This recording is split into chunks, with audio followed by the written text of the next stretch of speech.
underdog story. We're one of the best programs in college baseball as of right now, and it's certainly hard to argue with that. And it comes after Florida's coach made such a a-hole of himself. Well, that's not hard to do. When the game was pushed back last Sunday. I mean, that video went viral, man, and that is just not a good look all around, that guy. No, not at all. O'Connell? Is that his name? O'Sullivan, who was same thing. Who was nearly the coach at South Carolina a handful of years ago. Yeah. So Coastal was a 2 seed back in 2016. They were in the Raleigh regional. So the only time, I mean, that's mind-blowing. The only time that Coastal ever got into it, they won the whole darn thing, and now here they are back. Exactly. And I mean, God just look as good as ever. They left no doubt with Auburn the other day, and one of the first ones to punch their ticket. So they got a little bit of leg up on rest on everybody else. And you know, the timing is really cool, too, because Gary Gilmore retired last year after leading them. It's such a wonderful run, 25-plus years at the helm of Coastal Carolina. But last month, I think it was last month, Tyler, inducted into the South Carolina Athletic Hall of Fame, Gary Gilmore. So we all know Gary's having some health issues, but I'm sure this makes him feel pretty good to be able to watch the Chanticleers, one of the great names in college sports.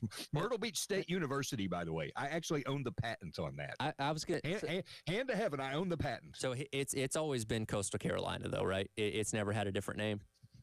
No, except for me calling it Myrtle Beach State University. I feel like if they really wanted to lean into the party aspect of it, that'd be the perfect name, right? Myrtle Beach State. Absolutely, man. Listen, Grand Strand U. I appreciate anybody that can use a mascot from the Canterbury Tales, because Chanticleers, that is next level. We're not just talking about chickens or tigers or whatever, but if you can use a Chanticleer, like you've done your reading. The fact you know that says everything about what we're doing for Scott, this hour. I'm a well-versed man. I read, I travel, I get around.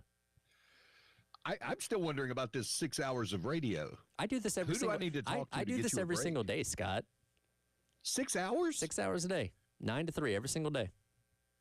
On air. On air. In that yes. little room. Well, I'm not in the room right now. Captain Dave is producing on the other side. I produce 9 to 12, and then I come over here and BS with Terry from 12 to 3. But I typically when I'm over here doing the show with Terry, I'm also getting the show ready for the next day from 9 to noon. So it's like what do you call it? The flywheel's perpetual motion. It just never stops. That's kind of me. Oh, God, I love your heart. Terry, the 3 hours with Terry, though, that's like 7. It feels that way. Though I'll be glad to have him back, because that means I don't have to plan the show out anymore for the rest of the week tomorrow. But when I say plan, he loosely plans the show. I actually commit to putting a rundown together, and sometimes we just see what sticks when it comes to him. I know he's probably very upset if he's listening right now. He's probably very upset if he's listening right now, and I'm dogging him. So I apologize, Terry. We're just having fun. Poor Terry. He's easy to make fun of. He embraces it. Isn't that right, Dave? Sure. Yeah. Well, Dave wants to protect his job, so he's not going to say anything. Dave's not. Dave. I don't. You've met Dave, right? Oh yeah. Dave has been scarred by 30+ years in the radio industry. That anytime, they're like, "Hey, take tomorrow off." Why? Am I gonna get fired? What's going on? I have that same feeling. My boss, whenever he sends me a message, "Hey, can you give me a call when you get a second?" I call right away. It doesn't matter what I'm doing. I'm like, okay, when do I need to get my stuff? When do I need to turn in something? Here we go. All right. Got to go be down at the unemployment line tomorrow, I guess. Tyler. Well, you never know. You never know. I think we all have that little bit of fear and anxiety, right? Like, hey, call me. Uh-oh, what did I do wrong? You start thinking about all the things that you did wrong. You don't want to admit that you did them wrong. But if they bring them up, you're like, yep, I totally did that.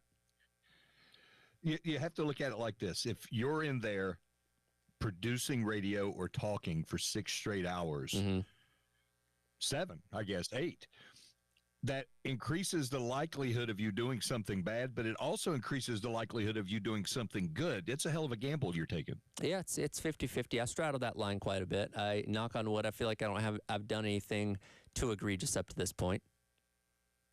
And I haven't violated Had me on. Do you have the dump button ready, right, Dave? Because who knows what's going to happen here. Oh yeah.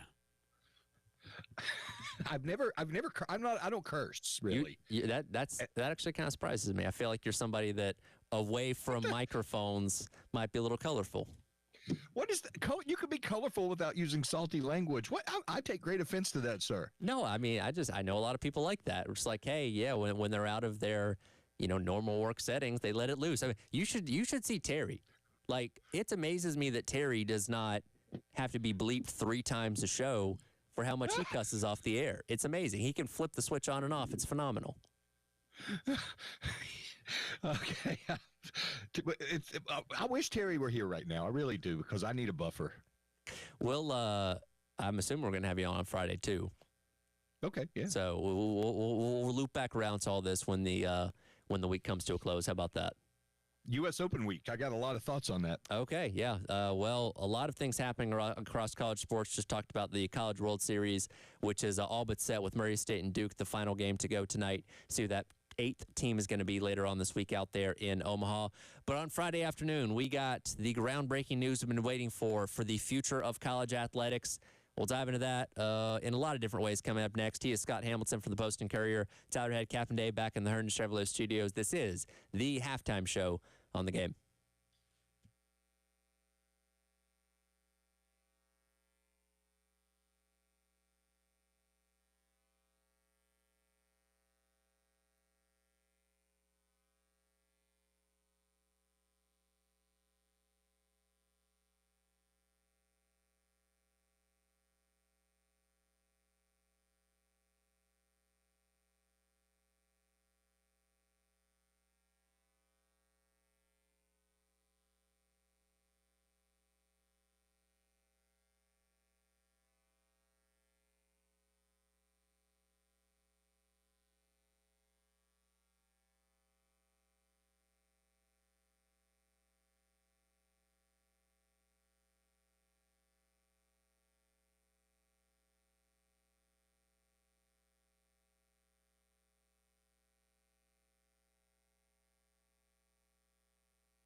Welcome back in. It is the halftime show. Tyler Ed, Captain Dave, Scott Hamilton of the Post and Courier joining us for this hour. We'll have UVA from Gamecock Central coming up the next hour. Elijah Campbell coming to hop in here with me from 2 to 3 as I round out my adventurous day, just rotating through guest host every single hour on the hour like clockwork. But Scott hanging out with us for now. Big news over the weekend. It really, like, I phrased this way earlier. It almost doesn't feel like big news because we've been talking about it so much for the months leading up. The original hearing was on April 7th, the same day of the men's national championship for basketball. Didn't get approved then. Obviously, they had to go back and rework things when it came to the roster limits and all that kind of stuff, which ended up being a grandfather clause, as we kind of assumed. So nobody's losing their roster spots now. But officially, the House settlement has been approved. Athletes will be able to get paid by the universities directly as we now open up a door to a whole nother list of problems for the years to come. A whole other list of problems. It's I thought it was appropriate that they would put out the news on a Friday night at 9:00. What a news dump. Eastern time. Legendary. Legendary. That is legendary. That's and we look at it and yeah, you nailed it. I mean, we've known it's coming. We've expected it. But I don't think the reality has hit us yet, really, Tyler. This thing's going to go into effect on July 1st. And on the one hand, you have to think these administrators across the nation, the ones who have been trying to budget for this, they're going to be relieved. Okay, here it is. Yep. But there are still so many things they don't understand or they haven't prepared for, and there's a lot of apprehension. And then on the other side is you've got athletic departments trying to figure out what they're going to do. Not everybody's going to buy into this and give out parts of their revenue. They're going to say, we just can't afford it. We can't do it. The Citadel, I know the Citadel right now is on the fence down in Charleston. Sure. And that's an FCS football. It's a mid-major basketball school. What are they going to do? How are they going to survive through this? I just don't see – I see a lot of athletic departments shutting down. I see a lot of sports, especially Olympic sports, going away. And I think everything's just going to be so different within 2 years. Now, 2 years. I know, like with the military academies, Army and Navy and Air Force, they weren't allowed to be a part of NIL deals. So is that the same for the Citadel? How does that affect them? No, they allow it, but they don't really support it right now. Okay. And that could be changing. There was an athletic director shift a few months ago. Art Chase came. He was at Duke for a long time as an associate athletic director, a lot of other roles. He's taken over. He's familiar with the Citadel. Right. He worked there long ago, but they're shifting in their way they're viewing that. But as far as the House settlement and all that, they still haven't said if we're going to go one way, if we're going to go the other. I personally, and we can dig into this if you want, or we can table it for another time, I think that school would be better off Division II. Because you mentioned the service academies, you mentioned West Point, Annapolis. That's a different breed of cat. You don't go there for the NIL deals. Sure, yeah. There's bigger reasons to go to those kind of places. You mentioned, them possibly dropping down. We're seeing that. I mean, St. Francis just made the NCAA tournament this year, and they're dropping down to Division III because they know that they would not have the funds to compete at the Division I level anymore. Like, that's a real conversation a lot of schools are probably going to have about a majority of their sports, saying, hey, can we actually afford to stay up at this level, or it would be in the best interest to drop back down? And I think we'll see that at the highest levels, especially if the Big Ten and the SEC inevitably break off and they do their own thing. What's left after that? Everybody's going to be fighting for scraps. Yeah. I think we're going to see seismic shifts over the next decade. I mean, we talked about it on Friday. When the TV deals come up, the ACC is probably going to go away, scattered in the winds. The SEC will pick up a few, the Big Ten will pick up a few. Everybody else will be out for themselves. But because of this House settlement, can a Wake Forest, and that's a Power 4 school right now. Yep. Can a tiny Wake Forest survive in this environment? With maybe because it does have Power 4 money right now, but when that changes, how are they going to subsidize it? Does this open a door? And I've seen different points of view. Sure. But does this further open the door for private equity? That's some firm or firms or country, Saudi Arabia, comes in and says, here is a blank check. We want to run your athletic department. It was about a year ago we thought that Florida State was going to be funded by the Saudis to try and exit the ACC. That didn't happen, obviously, but equity's been tossed around a lot. The Big 12's talked about bringing it in, though they've tabled that for now, but it's something that if enough people are talking about it, it's eventually going to find its way into the sport, and especially now, because here's the thing for me. You have this $20.5 million, which you can spend up to as your cap on what the schools can pay the athletes directly. Okay, yeah, everybody's been ponying up for this for the past year or so. They're ready to go right now, but you also have to produce that revenue every single year to be able to pay your athletes, and that's where things get murky. Like, okay, yeah, I think everybody can come out of the gate strong, but when we're 5-10 years down the line, is everybody going to be able to? And that number's going to go up, by the way, as time goes on because everything gets more expensive. How many schools are going to be able to keep up with that is my question. I really think that the rich will just continue to get richer. The Texases, the Ohio States, the Alabamas, the Georgias, the Oregons, they're going to be fine. But again, Wake Forest, Baylor, well, what happens to some of these other schools? Like, all right, we can do this in the short term, but long term, we got to figure something else out or else we fall way behind. We can use the ACC as a perfect model with that slanted revenue share plan they have. And it's what we touched on that also on Friday. I mean, you're going to have Clemson, you're going to have Miami, probably Florida State, UNC. They'll get more than everybody else because they're going to have higher TV ratings. They're going to be of more interest. That brand is going to resonate. But how are these other schools going to Boston College? Yeah, which is already hanging on by a thread.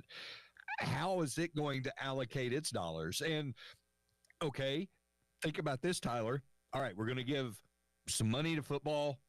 Majority of it. We're going to give some money to men's basketball, but they got 100 other sports they got to think about.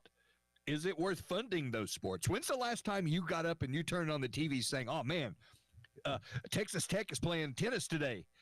Let me turn it on TV. It costs money to have that team, but that team brings in zero revenue. Why keep it? Yeah. And now that we're in full business mode, let's start looking at the ledgers, and that's going to open the door for Title IX lawsuits. And that is something, Sankey talked about it the other week at SEC meetings. You hear a lot of athletic directors get up and say, well, there's no plans to end any of these sports. And yeah, that's what you're supposed to say until that decision actually comes where, say, well, we ran the numbers and it's not feasible, doesn't add up, and we can't make this happen.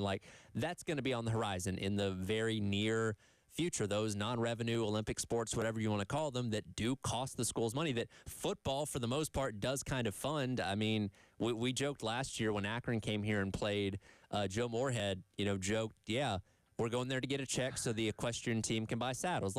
He was joking, but, that's legit. A lot of these programs are funded by football, but now that money has to be reallocated, so it's okay, sorry, rowing team, crew, whatever we call it, we don't have money for you anymore. You can be a club, but school-sponsored, not necessarily.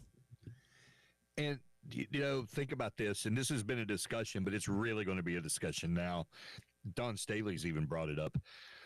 How can they validate giving the men's basketball team more out of this than the women's team? And that is a tricky part of this that South Carolina is going to be stuck in where, and we saw the first public numbers being put out on how this is going to be distributed with Georgia, right? I think it was Online Athens that had the first story a couple months ago that, hey, here's how the money's going to be split, $13.5 million to football, $3-4 million to basketball, $1 to $2 million to women's basketball, baseball and all that kind of stuff. And everybody at Georgia's like, okay, yes, football is king. There's no question about it. All these other sports. And look, as a Georgia alum, a lot of people would sell off all those other sports to get a first down against Georgia Tech. You know what I mean? That's kind of where the loyalties lie when it comes to Georgia sports. But you have a place like here where you have the most successful women's basketball program in the entire country right now, that it's not as easy to say, okay, yeah, we'll just give them whatever's left over. No, they need funding too, and how do you divvy that up is going to be the question. And that's something, you can make this argument at Kentucky with men's basketball. Yep. How do you, the proportions, how do you increase that? And a lot of these athletic directors are caught off guard about this. Maybe not a Jeremiah Donati, sure, who's a sports attorney. He's been an athletic director. He's a younger guy. But what about some of these older guards? And they're trying to figure out, the knee-jerk reaction or the automatic response that is to give it to football, give it to men's basketball. But it doesn't work like that anymore. It doesn't work like that anymore. Iowa, what would happen if Caitlin Clark were still in school? Oh, my God. Yeah. Yeah, exactly. How would they divvy it up then? By the way, I just finished On Her Game by Christine Brennan. I got an advance copy. I finished it up yesterday on a plane. Woo! Yeah. Great book. Speaking of basketball, by the way, I've heard some people bring this up, but like, think about your Butlers, think about your Xaviers, your Gonzagas, these schools that don't have to worry about football. They can put the majority of these resources, if they can afford it, into men's basketball.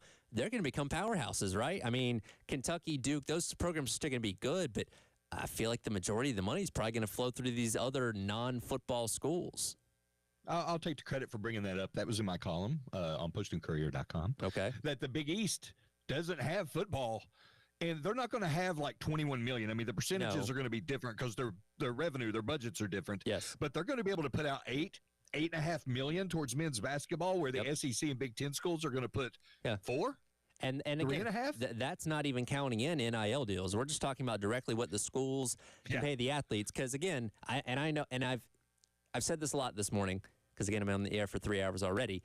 I hate that people are positioning this as a solution to the problems. It's not. It's just creating more problems because NIL is not going away. And in fact, it just got more complicated with this Deloitte clearinghouse that is going to lead to 10 billion more lawsuits, I'm sure. Our guest coming up after the other side of the break, Christy Dosh, sports attorney and author of the NIL Playbook, I believe is the name of her book. She'll be able to answer a lot of those questions. I really hope so, because I have quite a few of them. And we'll talk to her coming up next from Forbes as the halftime show rolls along. He is Scott Hamilton for the Post and Courier. Tyler at Captain Dave back in the Herndon Chevrolet Studios on your Monday here on The Game.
Welcome back in. It is the halftime show. Tyler Head, Scott Hamilton of the Post and Courier joining me for this hour. Captain Dave producing on the other side of the glass as we unpack the monumental day that was on Friday with the House settlement getting approved, ushering in a new era of college sports where athletes will be able to get paid directly from the universities. Doesn't mean NIL is going away, though, which, going back to my point a moment ago, I think unearths another level of mess that we don't even fully understand what it's going to look like as the years go by. And to help us understand that a little bit more, from Forbes covering sports business is Christy Dosh. Christy, first of all, appreciate you taking your time for us this afternoon. When you look ahead years down the line, how important will what happened on Friday be? And is this just going to keep getting worse and worse, or is there an actual solution down the line somewhere? Yeah, I think this will go down as one of the biggest days in college sports history, and there will be books written in the future about, how things shifted with this change, and it'll be interesting to see how it all plays out from here. I'm actually down in Orlando at the big convention where all the athletic directors from Division I and other folks who work in athletics are, and I've sat in on some sessions this morning, and the biggest concern here is how do they raise more money to be able to fund this so that they don't have to cut sports or cut athletes in order to be able to shift this money around for the athletes who are going to get the revenue share. Christy, it's Scott. You're down there in Orlando and you're talking to people. Do you get a sense of panic from any of the administrators, maybe from some of the smaller schools, any FCS schools in particular? It's not panic so much as there's a lot of confusion still. I've heard a lot of conversations this morning about Title IX and how it does or doesn't apply and exactly how that's all going to shape out. I've heard a lot about international student athletes. There's a lot of concern there because they can't receive revenue sharing, but there's actually some concern with them even being on a roster with other athletes who are receiving it, which is more than we can get into here. But those are, two of the big kind of items I've heard over and over. And then it's just a lot of confusion. This came out Friday night. I actually had several folks from athletic departments reaching out to me at 10:30, 11 o'clock Friday night saying, when do we have to start reporting deals? And the website said you were going to have to start reporting on June 7th, which would have been Saturday, but they actually don't have the software up and running. They're saying it's going to be up on the 11th. And then there's a lot of confusion about how that software is going to work. So I'm actually really surprised that the NCAA and this new College Sports Commission and then Deloitte that's running this clearinghouse, that they haven't already given more education to athletic departments about how this is all going to work, because everybody here is very confused by it. Again, talking to Christy Dosh of Forbes covering sports business about the House settlement. You mentioned Deloitte and this clearinghouse NIL Go. That seems to be the thing that sticks out the most to me is, they're going to make you report your deals if they're worth $600 or more, and they get to say whether it's a good deal and it's approved or it's a bad deal and it doesn't get approved. And that, to me, is just opening up a laundry list more of lawsuits because, once again, as the crux of everything when it comes to the NCAA, is another violation of antitrust because we've seen time and time again, you can't tell these student athletes what they can and can't earn, which seems exactly what this Deloitte thing is going to be doing, right? Yeah, the scramble on Friday night with schools asking me, do I need to get deals signed before midnight so that they didn't have to disclose them the next day? There was a lot of last-minute kind of dealing going on, and the big topic of conversation here has been, well, who's going to make sure these even get turned in? Everything's just going to go back under the table like it was before NIL, and people here don't seem to have a lot of confidence that deals are actually going to get turned into this clearinghouse, so it'll be interesting to see how are they going to police that. Christy, does this bring us closer to collective bargaining? I think it does, because the only way to implement some of the restrictions that people want to put in place, whether that's on transferring or eligibility or, salary cap type things, the only way to do that is if the athletes are employees and you are collectively bargaining. There's no way to collectively bargain currently under federal law without athletes being employees. The middle ground I would actually like to see is that athletes are not deemed to be employees, but they are able to collectively bargain. That would take action from Congress. No one seems real confident that anything is coming from Congress on any of these fronts in college sports, so I think it's going to be messy for a while. And Christy, I'm not a lawyer. I watch a little Matlock, a little LA Law. So please forgive me if this is a stupid question. But How would collective bargaining, if it happens, how would that impact Title IX? Would that cut Title IX off at the knees? Would it empower it more, or would it be immaterial? No, it would actually be possibly even more confusing because Title IX would still apply because it's funds from a university that gets federal funding. So Title IX is going to apply anytime an athletic department is spending money. But there have been all these discussions about only making football and men's basketball players employees and not everybody, which even as a lawyer, I don't totally get either, because one of the biggest tests for employment is the amount of control you have over the potential employees. And the control looks the same whether you're playing football or, women's soccer, in terms of, being able to get the athletic department and your coaches being able to dictate your schedule to some degree and some of the other things that they can control. So I'm not sure how you make football and basketball employees and not everybody else, but Title IX is not going away. That has been a huge topic of conversation. In fact, I'm moderating a panel tomorrow where we're going to talk about it again, and everybody's talking about the plaintiffs' attorneys who are ready to bring these cases. They can't wait for revenue sharing to be implemented so that they can start bringing these Title IX cases and decide, can you really put the bulk of your revenue sharing towards football and men's basketball? Because that's certainly what everybody's planning to do. Again, Christy Dosh of Forbes joining us discussing the House settlement. One thing I saw brought up and reading a lot of different things about this over the weekend that I hadn't even considered, but anytime you make a rule change to anything in college sports, there's always unintended consequences. People have brought up the concept of tanking, making its way into college sports now. And you mentioned there's a lot of schools out there and athletic directors worrying about how to raise this money every single year. Well, if School X is looking at their upcoming season saying, hey, we just don't have the horses to compete this year, let's scale back and spend as little as we can to make sure 2026 or 2027 is an even better year. Is that a realistic possibility that some schools could just kind of throw in the towel for certain years to make the next year better, like we see in pro sports? Absolutely. And one of the conversations I overheard this morning was about, the fiscal year for colleges run starting July 1st. And so they were talking about, you can't blow all your money on your 2025 football team, because if you do, you're not going to be able to make any new payments until July of 2026. What's going to happen when the transfer portal opens and you need to be promising money and paying money to get guys out of the transfer portal? So you've got to sort of hedge it a little bit, and it's all going to be kind of guesstimates. You've got to figure out what you're going to put forward for the team you have right now, and what are you going to hold back for the team you might want to build in the spring. And every school is going to do that a little bit differently, and no doubt people are going to have outcomes they weren't planning for or didn't want, and then they're going to have to adjust for next season. But they're bringing in these general managers who have professional sports experience managing caps. So a lot of schools are getting the right people in place to help guide them in something that college sports has just never had before. And Christy, that's perfect. That was leading to my next question. We're talking about general managers and having to deal with budgets, this, that, and the other. But are we getting closer to a world where maybe the hierarchy is the school president, and then you have another level that's the athletic director and the general manager who responds directly to the president? Yeah, it really depends on the school. I think some schools would be open to that kind of structure.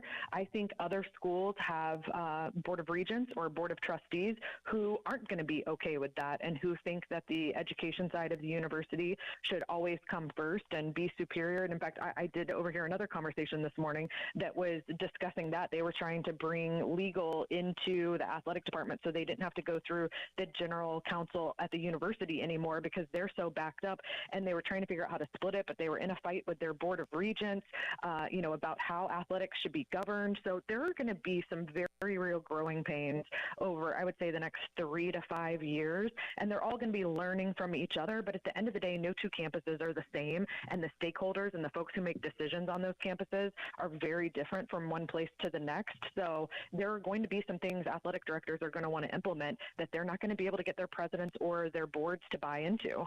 Are there any schools out there, Texas, Oklahoma, the ones we kind of think of, or Texas, Ohio State, those kind of schools that we think of having unlimited funds that aren't really worried about anything, knowing they're going to be able to pony up this money every single year? Yeah, I would say there's some athletic directors I see talking here and walking around who seem a lot more confident, like they've got it all figured out. There's a role that athletics is going to play. There's a role the collective is going to play. They're still talking about having payrolls that are going to be, 30, $40 million. We know the revenue share cap is 20.5. So the rest of that is coming from NIL deals at the collective, which goes back to the clearinghouse we were talking about earlier. And what is the clearinghouse going to approve and what are they not going to approve? Because originally they told us they were going to be looking at fair market value. And a lot of attorneys jumped up and said, I'll take the first case when somebody gets turned down and they say it's not fair market value. I would love to fight that case. Well, when the wording actually came out on Friday, it doesn't say fair market value. It says a reasonable range of compensation. And now there's arguments here about whether that means the same thing as fair market value or not. I think at the end of the day, when deals start getting turned down, lawyers are going to get involved. Christy, are you still practicing law? I do not, thankfully. I'm a recovering lawyer. This is the time. You need to jump in. There's money to be made now for people like you. I will say I was in a circle this morning with 3 other attorneys who do all still practice, and they were all talking about how their phones are ringing off the hook. They're hiring more associates. What a great time this is to be a lawyer in this space. And I'm sure that it is, but I would rather be the one reporting on it, not the one representing. Well, we're only just kind of scratching the surface here, but if anybody wants to learn even more about the ins and outs of NIL, you do have a book coming out next month. And actually, they've moved up the date. Beginning tomorrow on Amazon, it is going to start shipping. It came into the warehouse earlier, and the publisher said, do you want to go ahead and release it? And I said, of course I do. So I'm not sure how far behind Barnes & Noble and some of the others will be. They're still showing a July 2nd date, but I just looked about an hour ago, and Amazon has updated the date for tomorrow. So it's called the Athletes NIL Playbook, and it is what I think every parent and athlete, whether that's at the high school level or the college level, needs to know about NIL, about hiring an agent, what they need to know before they start signing these revenue sharing contracts, because spoiler alert, they really, the revenue sharing contracts favor the university and not the athlete. So, and it gives other ways that athletes can make NIL money. So if you've got a women's soccer player and she's not getting a deal from the collective, there are so many other ways for her to monetize her NIL. And I've got case studies of real athletes in the book to help show how to do that. Well, Christy, we appreciate you taking your time, and certainly we'll have more conversations with you about this down the road, I'm sure. Absolutely. Thanks for having me, guys. All right, we'll come back. We'll wrap up the hour. Firehouse Ups text the hour, 803-404-6100 here on the Halftime Show on the Game.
All right, welcome back in. It is the halftime show. Tyler Head and Scott Hamilton wrapping up hour number one.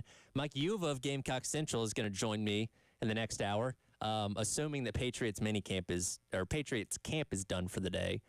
He did. That's why we had to shift this around because he was like, I have to be out at Patriots camp, but they changed the time on it, so now I got to bump a little bit later. So I appreciate you actually being flexible, Scott. You know, I'm all about you. I'm all about the team. I feel like I'm part of the team. You are. Thanks to my regular Friday appearance to bail Terry out. And the 2 o'clock hour. Well, and for the first time in like a month on Friday, you'll actually be able to talk to me and Terry because it's been one or the other of us not on the show because I've been filling in the mornings for Bill because he takes 8,000 vacation days a year, or like last week, Terry wasn't here. I don't take vacation. You should. Just throwing it out there.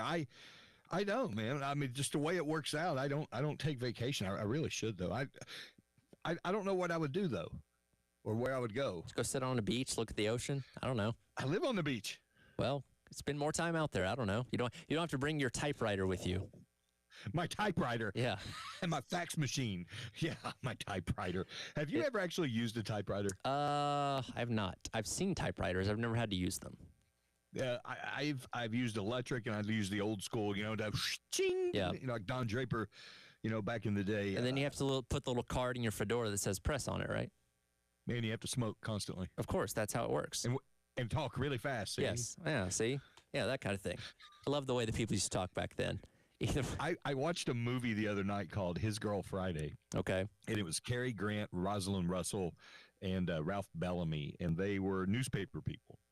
But it was the way the dialogue was set up was they were trying to break the record for fastest dialogue in movie history. Now it's 1940. Okay. So they already talk fast. Sure. They're flying. Like Aaron Sorkin sounded like Walter Cronkite, 80 words a minute, very slow and deliberate. These people are flying through this movie, and I didn't hate it. It was actually pretty good. 85 minutes. I've checked that out. Okay. It is time for our Firehouse Subs. Text the hour, 803-404-6100. I have been corrected multiple times, and Dave even told me this in the break, that Coastal Carolina did used to be called University of South Carolina Coastal from 1963 until 1993. So, yes, they have had a different name, but now they are Coastal Carolina. I like my name better. I don't hate that. I feel like that's one of kind of those things that obviously if you phrase it that way, people don't have to ask, oh, where is it at? Because when people say, oh, Coastal Carolina, where's Coastal Carolina? There's a lot of places on the coast. You say Myrtle Beach, like people know that. So well, it's technically Conway, though. But it's like in the area. Like you're on the way to Myrtle Beach. Here's a fun fact. Wake Forest is not in Wake Forest. It's in Winston-Salem. That's very true. There's a lot of universities that are not in the places they say they're in. Now, Wake was in Wake Forest. And the Reynolds Tobacco people moved the school. They moved the whole school. Well, Reynolds Tobacco owns all of Winston-Salem. They used to, at least, yeah. Yeah. Winston-Salem State is actually in Winston-Salem. Yes, it is. Yeah, shout out Roger Stephen Caruth. A. Smith. That we need to blame that school for giving us Stephen A. Yeah. Or maybe they should have given him more time on the basketball team, and maybe he wouldn't have become a commentator. The coach there, Big House Gaines, was a legit dude, though. Yeah. Like a Hall of Fame type guy. And Stephen A., I think, played 1 or 2 years for him. So, props on him for that. Yeah, well, hey, Stephen A.'s made more money than we'll ever see in our lifetime, so I guess he's doing all right for himself. He's making Terry Ford money. Oh, of course he is. Private schools. That's right. Terry Ford's flying on jets, sending his kid to private schools and laughing at us being here today. So, all right. The music means we're about to get out of here for the hour. Scott, appreciate you hanging out, and we'll talk to you Friday. All righty, man. Appreciate it. All right, coming up next, hour number 2, it is Mike Uva from Gamecock Central hanging out. We'll dive into the recruiting the weekend that was for South Carolina football. Also look ahead to the season as well as we're 83 days away from kickoff. It's halftime show. Tyler Head and Captain Dave on your Monday on the game.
Welcome back in. It is the halftime show. Tyler Head, Captain Dave, along with you here on your Monday on the Game. Set to be joined here in just a couple minutes by our guy Mike UVA of Gamecock Central.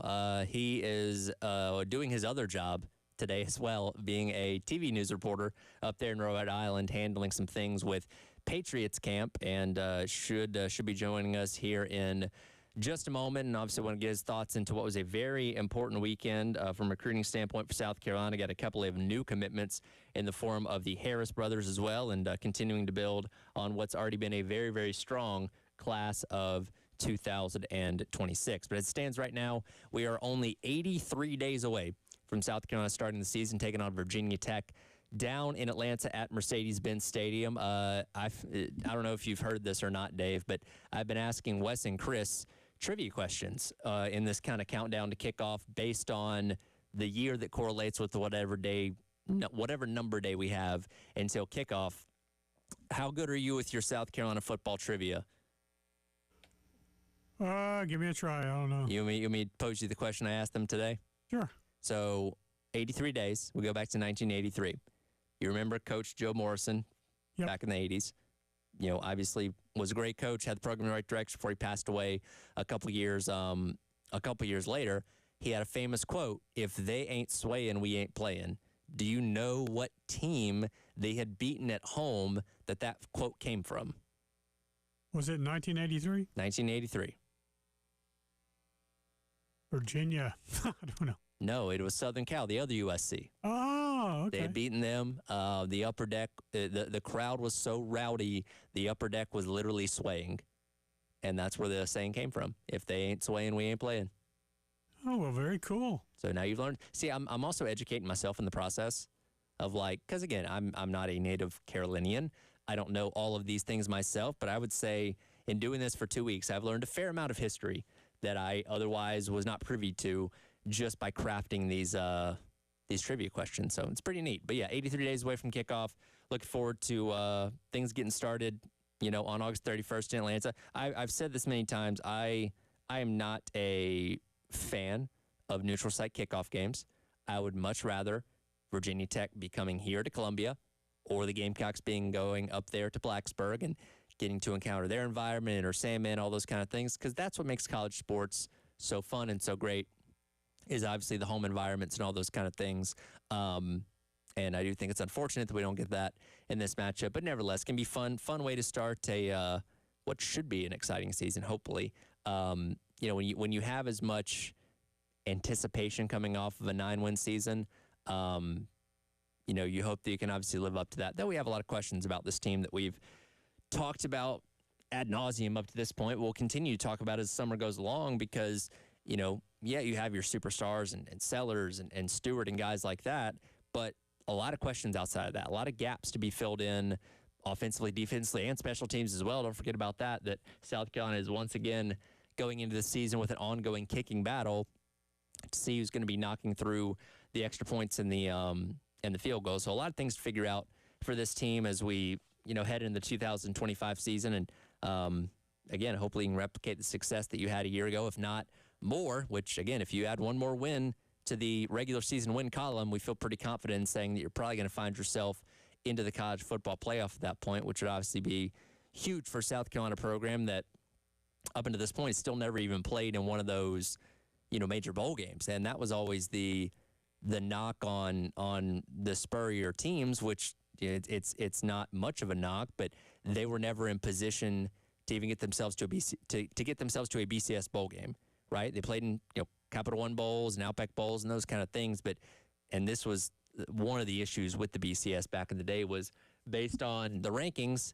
You could only have 2 teams appear in one of those type of games, and more often than not, the SEC was always playing in the national championship, which means only one other spot was allotted for one of those coveted BCS bowl games that unfortunately South Carolina did not ever, make their way into. But getting in the college football playoff, I think, would put that on the same accord if they're obviously able to do that this year, which we certainly, hope that they are, hope that they're able to do. Again, Mike Yuba from Gamecock Central set to be joining us here in just a couple minutes while he's getting things kind of squared away up there at Patriots camp. But we'll get to him coming up here in just a moment as, again, we're just looking forward to what's going to be happening this upcoming season. But while we wait on that, let's kind of loop back around to what we're talking about when it comes to the House settlement case and the NCAA. Dave, if you could get me cut number 6 here. This is Paul Feinbaum, who, in the wake of this settlement going through on Friday, went on SportsCenter and made a pretty bold proclamation. The NCAA, as we know it, is dead. Jay, I couldn't help but think back about 10 years ago when Mark Emmert, then the president of the NCAA, essentially said college athletes will be paid over my dead body. He's still alive, but the NCAA is dead. It may still be in existence. We're still having tournaments such as the Women's World Series and the men's baseball. But the NCAA, as we know it, is gone. They literally have no jurisdiction whatsoever other than to be tournament directors. And this was supposed to level the playing field. Everybody pays the same into the kitty and then divvies it up. But it will do anything but. The big will get bigger and the small schools will simply slip away, other than maybe in basketball-only conferences that can use all that money for basketball, as opposed to like at Alabama and Georgia and Ohio State, where they have to split up $20.5 million. And look, he's not really wrong there.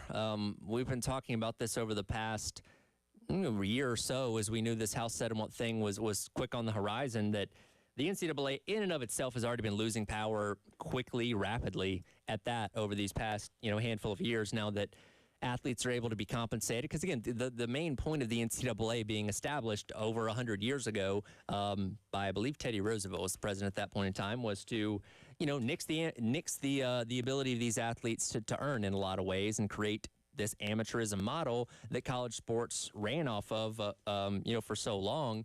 And, again, it's amazing because we can't agree with anything in this country, right? Like, we are divisive on every single issue across the board, but one thing that everybody can agree on, or that at least the Supreme Court could agree on a couple years ago, was the fact that, this whole thing of athletes not being able to get paid, that is violating antitrust, which is why we've gotten to this point we have today when it comes to, obviously, the where things stand right now with everybody being able to benefit off the name, image, and likeness, and the settlement coming out on Friday, which ushers in a new era of college sports. And yes, the NCAA at this point is just kind of presiding over eligibility, if nothing else. I believe we are finally joined by the man himself, Mike UVA. Are you literally sitting outside of the stadium right now talking to us?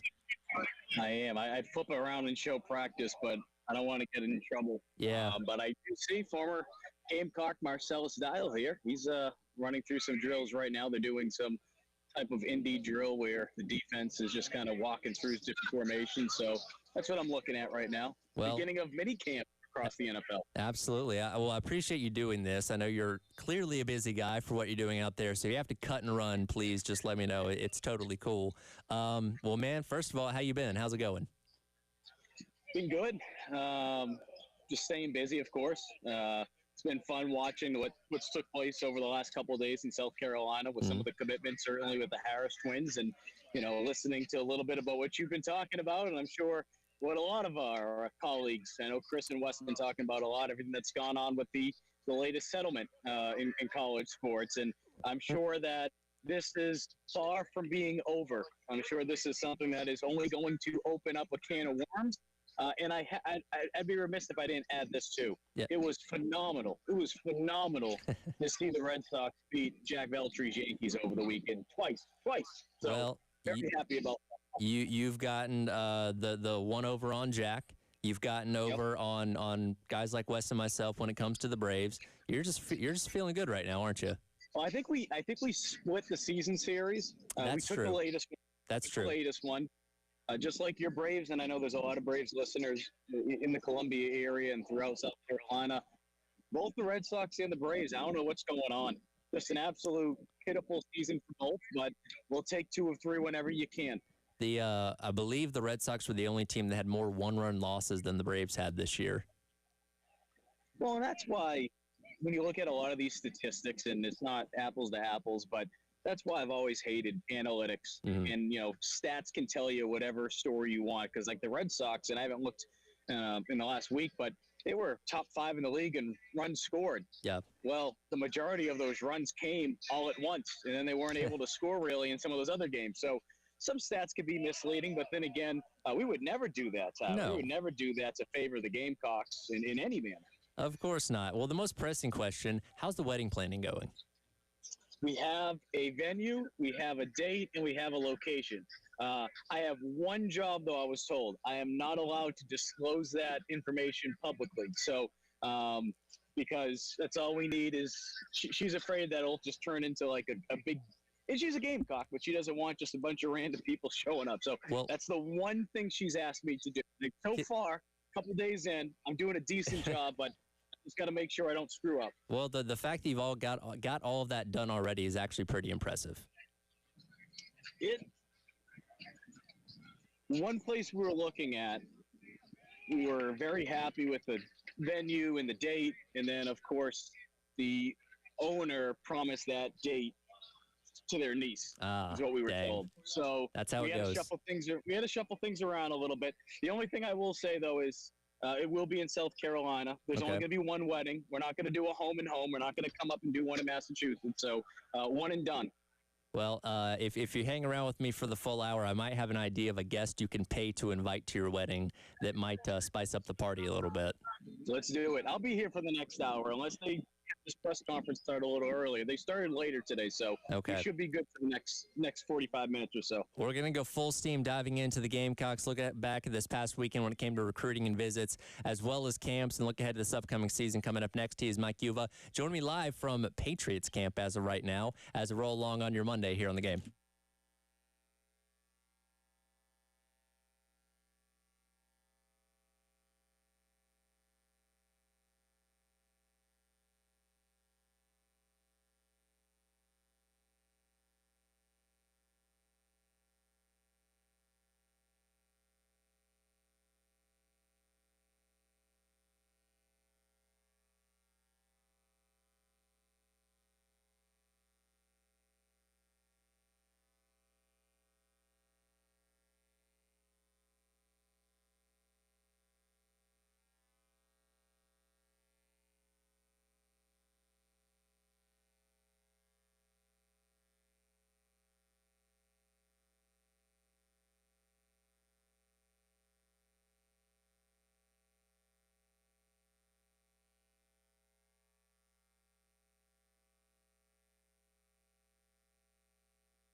All right, welcome back in. It is the halftime show. Tyler Head, Mike UVA joining me for the next about 45 minutes or so. Captain Dave producing on the other side of the glass. We are only 83 days away from kicking things off between South Carolina and Virginia Tech in week number 1 down there in Atlanta. But it is a very, very busy summer. A lot of fronts, of course, as we get in the month of June. We have a lot of recruiting stuff going on, camps going on with Wes and Chris right now over at the football facility. And, of course, this past weekend, another big one when it comes to in-person visits. A lot of big names on campus this past weekend. And as you always love to see for a recruiting weekend like this, a couple big commitments with the Harris twins committing to South Carolina as well. No question about it, Tyler. And I think, too, and I've said this over the last couple of days on Gamecock Central, this has really been the month over the last couple of years for this staff under Shane Beamer to really crank things up when you're talking about from a recruiting standpoint and just how much success they've been able to have. I've gone back and I've looked over it since 2022, 30 of the Gamecocks commitments, and that 31 now with the commitment today, at least the public ones, 31 have committed in the month of June. And I just think that speaks volumes of what South Carolina's coaching staff has really done in terms of cranking up. We know the camps go on, as you alluded to, Chris, unless they've been very busy over there. But I think on top of it, too, when you look at how these rosters are being shaped, when we talk about the transfer portal, and we're talking about from an NIL standpoint, too, I think these coaches, not just in South Carolina, I know across the country, they're encouraging players to commit earlier. So that's another reason why we're seeing so many more summer commitments. That's not to say that we haven't seen it in the past, but it just feels like that continues to happen more and more, because if you're a coach, you're trying to figure out, okay, if we have the transfer portal, if we're trying to take advantage of things in the future, what can we do in terms of trying to be able to put the roster in place right now so we can make things a little bit easier come season time, come into the off season, instead of waiting until December, waiting until February.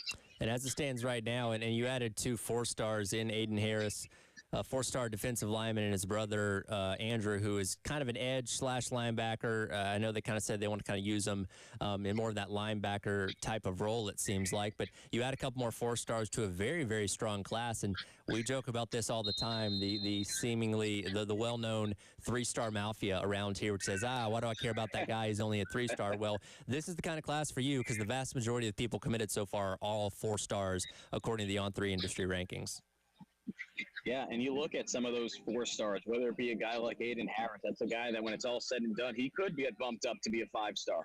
You look at some of the 3-stars, you see the one today, he could get bumped up to being a 4-star, right? So we've seen that over the last couple of years, and I know it's not exclusive to South Carolina that players will see the stars either go up and down. I think it feels like, and it feels like there was a message.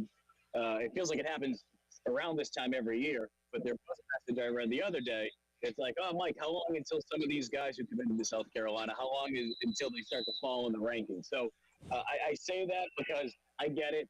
I know Gamecock fans have felt that way for a long time, but at the same time, too, we've seen certainly some of these players get a bump. So we'll see how things shape up. But, again, I would not be surprised to see Aiden Harris right on that cusp of becoming a 5-star when it's all said and done, especially if he's able to have a great season, because consensus, the number 3 defensive tackle in his class, 55th right now in the country. On3 is a little bit higher on him, 51 in the country. But a very talented player, certainly has the size, just under 6'3", 250. That's a big boy right there, no question about it. And as Chris pointed out to me earlier, South Carolina did jump up a little bit in the overall team rankings, up to 13th, jumping over both Texas and Ole Miss in the process. So certainly in some very good company when it comes to recruiting. And again, we're in the middle of summer right now. There's a lot of time between now and early signing day coming up in December in terms of locking down this class. But, you know, and you've been covering this for a long time, you can get a sense of how good a class is going to be really early on in the process. And this is shaping up to be a very strong one for Coach Beamer and company. And it's at positions of need as well, Tyler, right? I mean, I know that kind of sounds silly because it's like, well, of course they're going to recruit guys that they want. Yep. But it's also the positions that they really need. And when you look at it, what I mean by that is when you look at the breakdown in Gamecock Central, we have a great layout that Brian Shoemaker put together, and he's been updating this thing for the last 20 years. It's a running list of the scholarship breakdown. By the way, I visit this a minimum of like 5 times a day, by the way. It's incredible. It's incredible. And I'm sure Chris and Wes have helped out over it, but I want to give Brian the credit because, I mean, it goes back. It's unbelievable. You want to go talk about going down a rabbit hole. But I share that because when you look at where South Carolina is at a lot of positions, And certainly there's some unknowns in there, right? I mean, injuries happen. You could have a player that decides to transfer out. You could have a player that decides to leave early. I mean, obviously you would hope a guy like Dylan Stort's here all 4 years, but realistically, if he balls out this year and next, he's probably gone after 3. So I share that because when you look at that breakdown and you look at what South Carolina is recruiting in terms of building for the future, and some guys are ahead of schedule when it comes to development. Sure. Some guys, it's going to take them a little bit longer. But that's another key part is they're doing it with a purpose. And I think that should also excite Gamecock fans in terms of the plan that they have ultimately for some of these players. Yeah, and obviously we're talking about guys that at earliest wouldn't be on campus as players until 2026, but excited nonetheless to see what they're building so far in that recruiting class and kind of taking things to what's coming up soon, that being the 2025 season. I've enjoyed your breakdowns on Gamecock Central of kind of assessing every single room as we navigate our way through the summer, and I think kind of the common theme here is just about every single room has some question mark to some degree. I mean, even quarterback, where again, Sellers is your starter, we're like, who's going to be the backup? Which again, you hope you don't have to get to that point of him coming in and playing, but Sellers did get banged up some last year, had to miss the Akron game, and Robbie Ashford played. So backup quarterback is still a very important question to answer about this team. No, you need it. You need it because the style of play. Like, look, we can all sit here and be like, Lenore Sellers, he's going to be healthy and safe. You pray that's the case. Absolutely, you pray that's the case. But because of his style of play, to your point, and we saw it last year, you need to have someone ready to go. And as talented as Aaron Nolan, I think this fan base is excited to see just the talents that he has. Certainly they're high on Cutter Woods and what he was able to do in the spring game. You don't have that proven number 2 guy right now. And to your point, you need to be able to find that.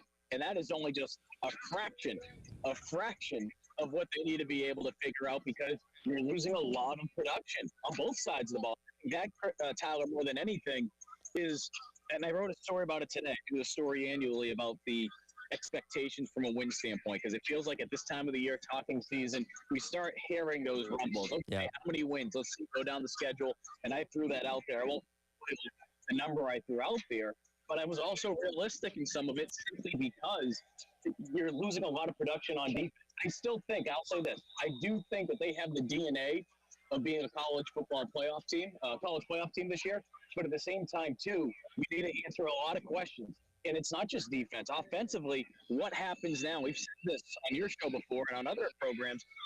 What happens now that you do have the blueprint out there of how to stop Sellers? I've talked to Lenores about it. They worked a lot with just being in the pocket and making throws in the pocket because they know that defenses are going to be trying to do that to him. But how does he respond to that, right? The old saying, everyone has a game plan until you get punched in the face, as Mike Tyson would say. Right. How does Sellers respond to that when he does face that type of adversity, which could come week 1 because you're not playing TikTok Tech or something State? Yeah, there's your TikTok Tech reference of the day, by the way.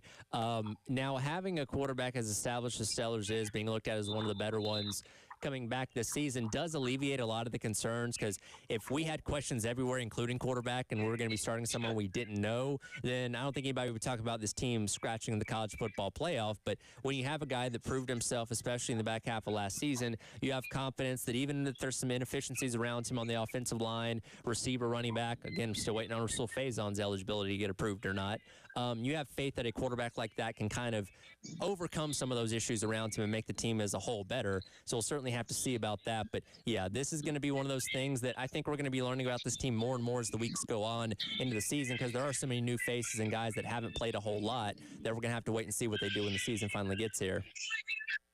And Tyler, to piggyback off of that comment about Sellers, I actually shared this yesterday, and it was a perfect time. You sit down on the couch, SEC Network, re-airing old games from this past season, and it's fourth quarter, South Carolina versus Missouri. So I sit down, I want to see, okay, let's just go back and watch this, and let's see what we see that may be a little bit different, or just a reminder, right? A nice summer refresher.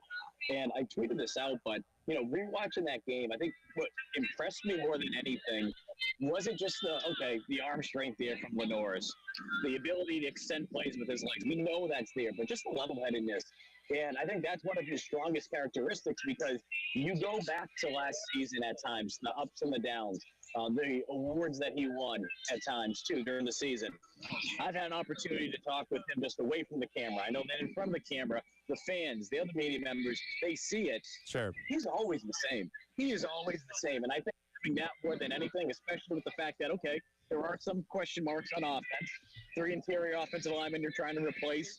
Your top pass catcher from a year ago is gone, and Josh Simon. Rocket Sanders is gone. So you have all these question marks. You have a new offensive coordinator, right? But you have a quarterback that is so level-headed, and I think more than anything, that will be a key part if South Carolina is able to have success this season. Yeah, it's going to be something you're going to have to put your faith in. And again, 83 days away from finding out what this team looks like on the field in action, taking on Virginia Tech.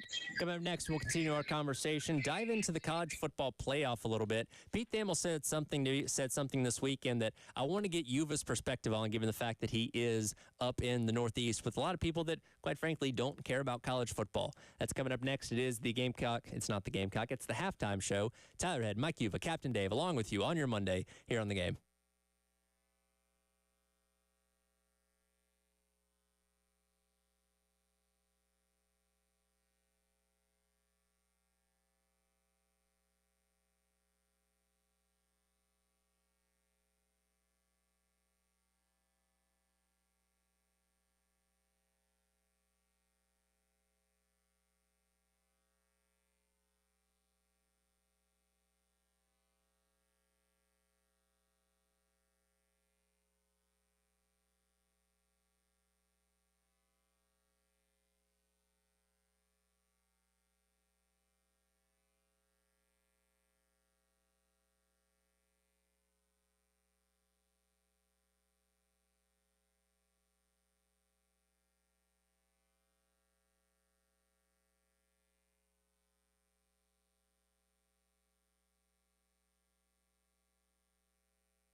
Welcome back in. It is the halftime show. Tyler Head, Captain Dave, Mike UVA hanging out with us for a little bit longer here on your Monday on the game. Of course, a lot of conversation today and through the weekend about what's happening with the NIL and the House settlement, but a conversation that's been going on for several weeks now, especially as these conferences have been having their meetings, revolves around the college football playoff and what kind of format we're going to be using starting in 2026 and going forward.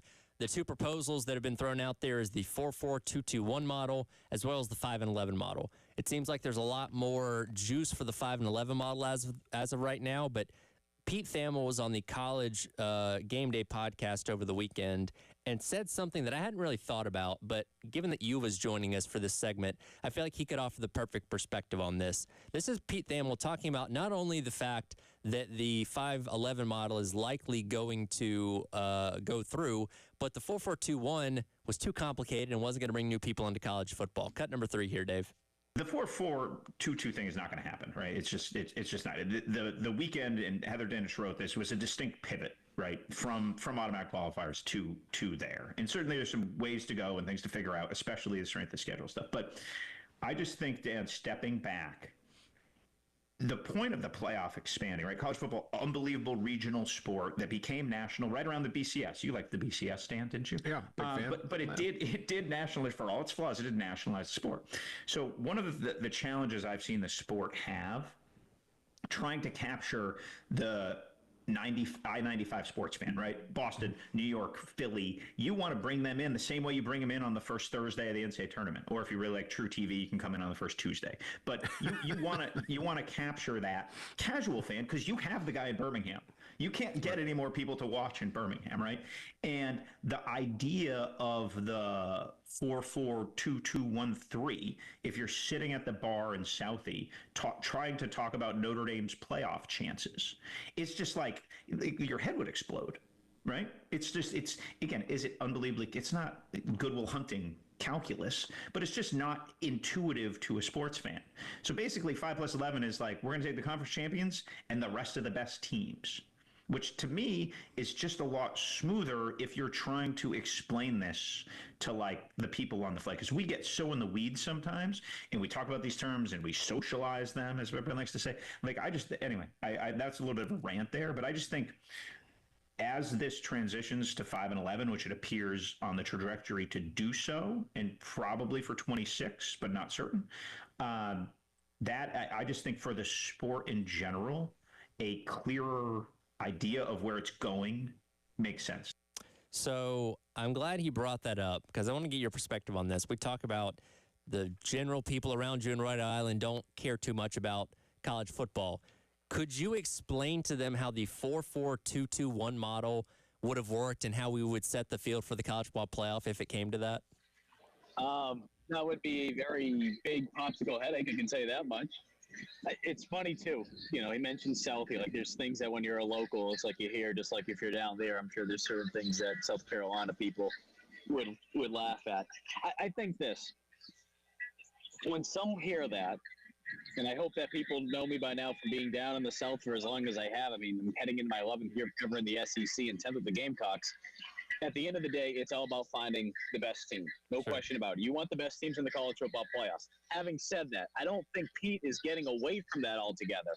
I think what he's saying is you want to be able to reward the teams that win the conference as well. And to me, I've always been in favor of that.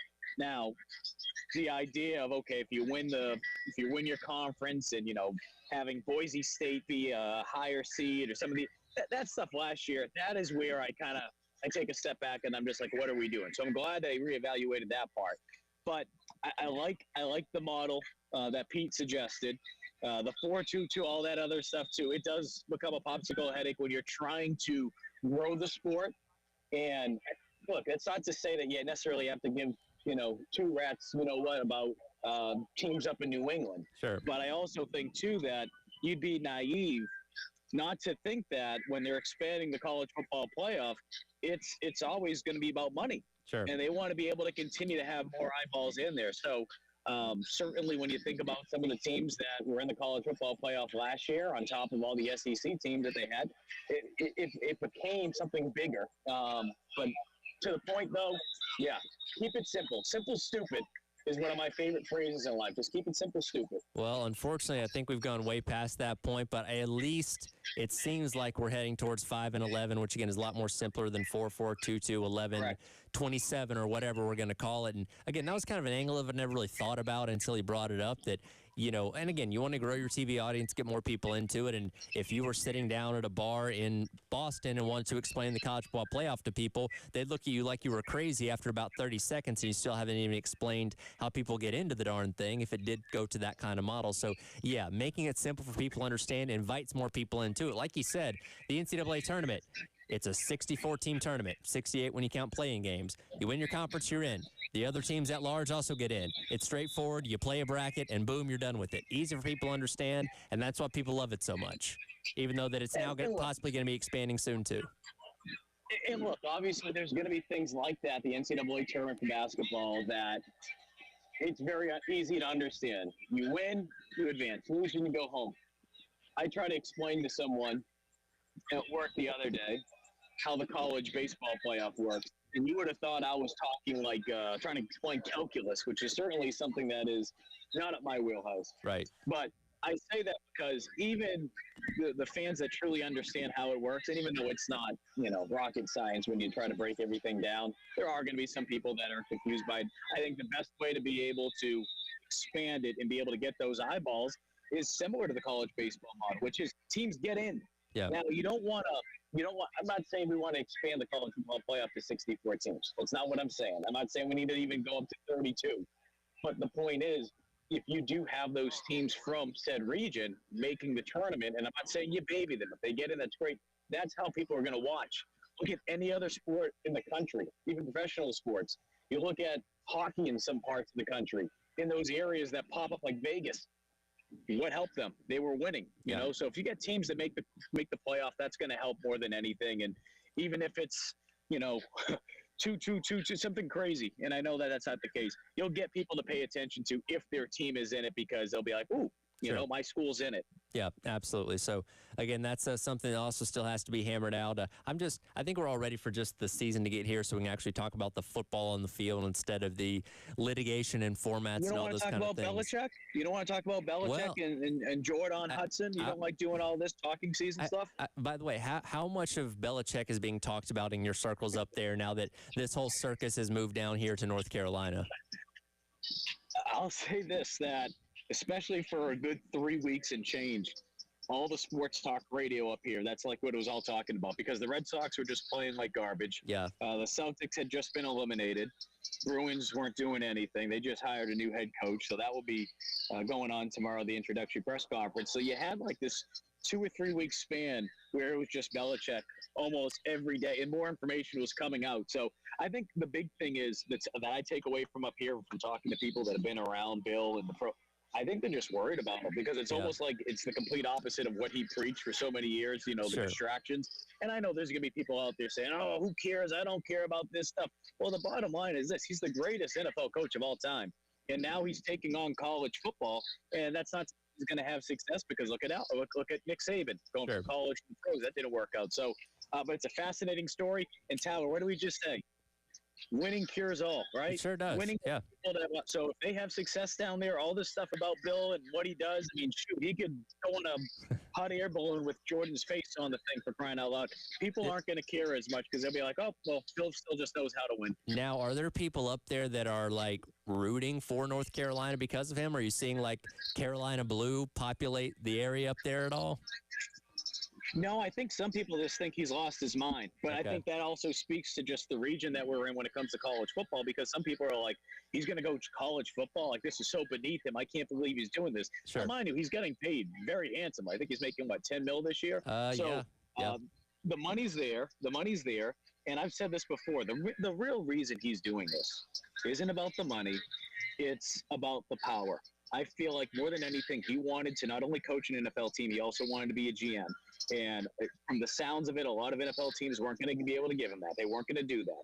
So what do? You go to college where you can be the de facto GM. I know he's got Michael Lombardi and people around him, but at the end of the day, Bill Belichick's not only coaching, he's calling the shots, and that's what he ultimately wanted to do. And I think it stems from his ego. we'll see what plays out. That's certainly going to be a story to follow as the season goes along. And they'll be kicking off their season the day after South Carolina, taking on, I believe, TCU on that Monday night on Labor Day. So that'll be a fun game to watch to wrap up week 1 of the college football season. We'll come back, wrap up the hour, hit our Firehouse Subtext the hour, and tell Mike UVA what kind of guest he can invite to his wedding at a price. We'll tell him that coming up next. It is the halftime show. Tylerhead, Mike UVA, Captain Dave on your Monday on the game.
All right, welcome back in. Wrapping up hour number 2 of the halftime show.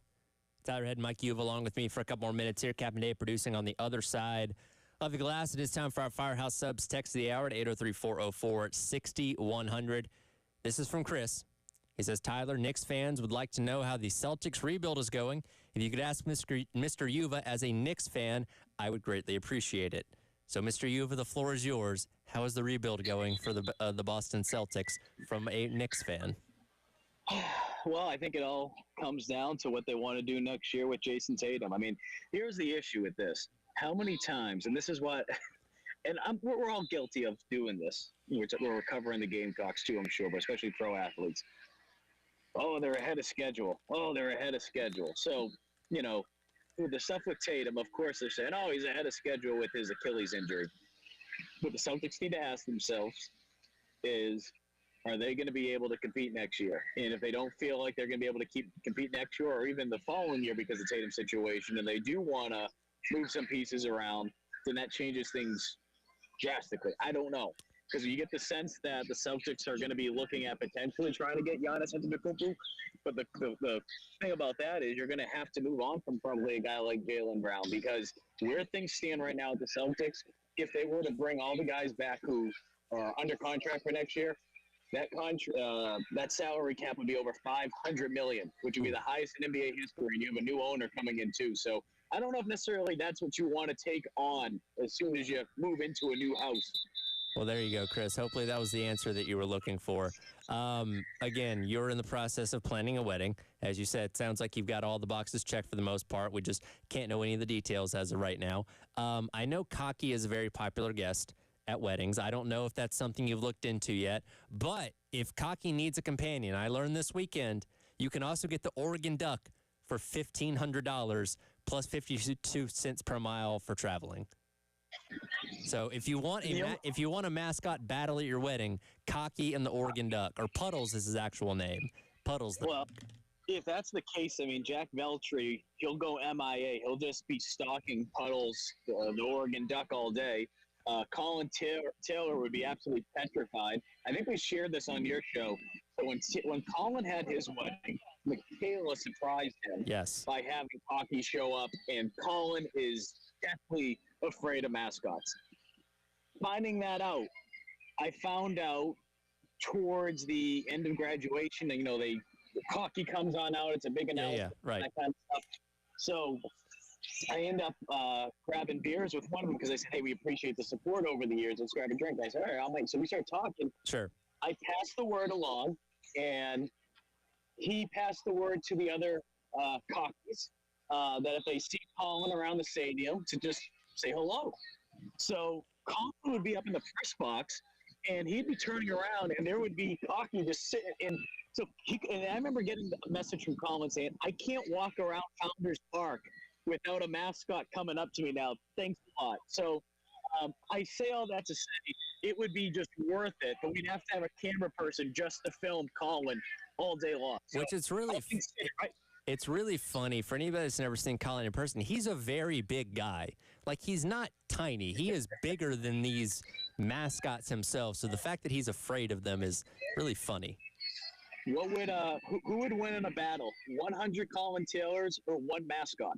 Oh, man, it might be the one mascot. Let's be honest here. If he's afraid to approach it, then I think they might win by default.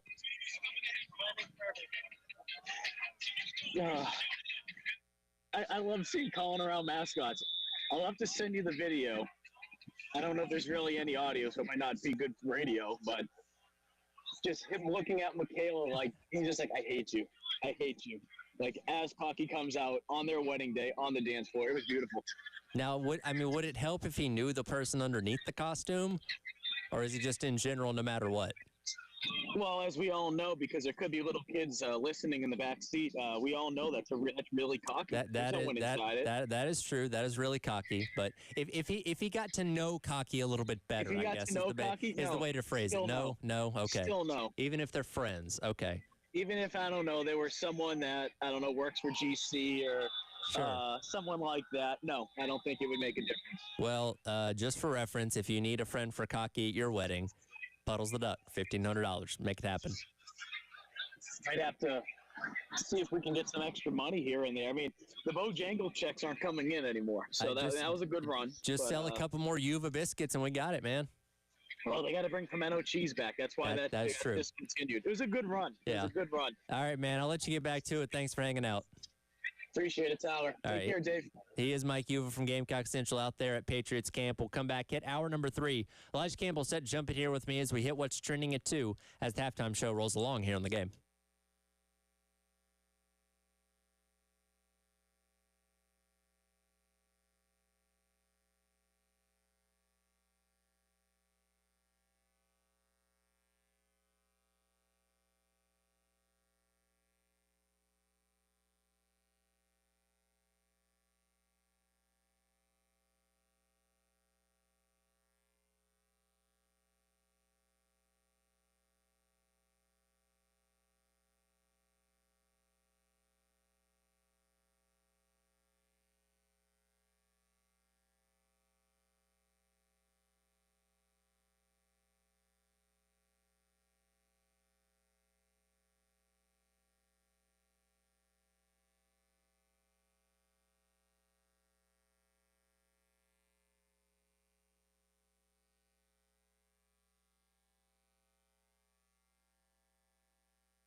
2 o'clock, welcome back in. It is the halftime show.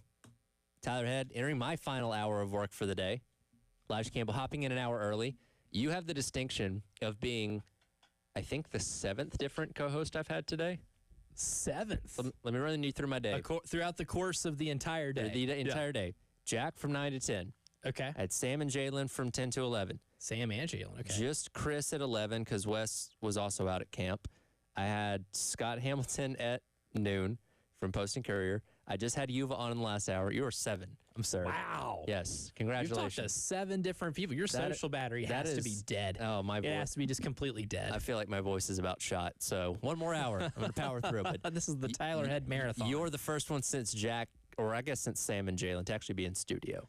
Okay. So it's nice to not have to look at a computer screen. A computer screen hour. or talking to somebody over the phone. This is a little bit more of like an organic human interaction. Yuval was actually out at Patriots camp sitting on the sidelines talking to me in the last hour. You could hear like Renegade or whatever playing over the loudspeakers as the Patriots are practicing. Hey, at an NFL practice or even like an OTA, like dangerous game if you're broadcasting something that's abiding by FCC rules and they're playing music. I had one ear out during our conversation. Like if I hear something I'm not supposed to hear, we'll make sure we get that corrected. But I don't think anything got through the censors. I think we're okay. I think so far, as long as Dave didn't have to press the dump button at any time. I think he's okay. By the way, in about 15 minutes, we're going to be talking with Brad Kellner of Texas Sports Unlimited. He was supposed to join me and Jack on Friday. Was not feeling well, so we rescheduled him to today.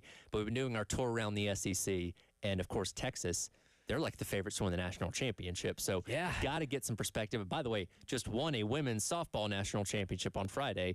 First time in program history. So feeling good out there in Austin right now. Oh, yeah. Like 2 things. Before getting back to Texas, isn't it just hilarious? Like, isn't this the most like Texas A&M thing possible is to finally take over, be #1 overall seed in softball going into the postseason, become the first ever #1 overall seed to not make it out of regionals, and then your hated rival Texas is the team that dethrones Oklahoma's title and wins a national title. Yet the most A&M thing imaginable. Texas, when you really think about it, kind of came into the conference and walked right past A&M in a lot of different sports. Oh, yeah. I mean, obviously they made it to the SEC championship game, made it to the playoff. Like A&M's never done that. Nope. Like you guys said this is going to be hard.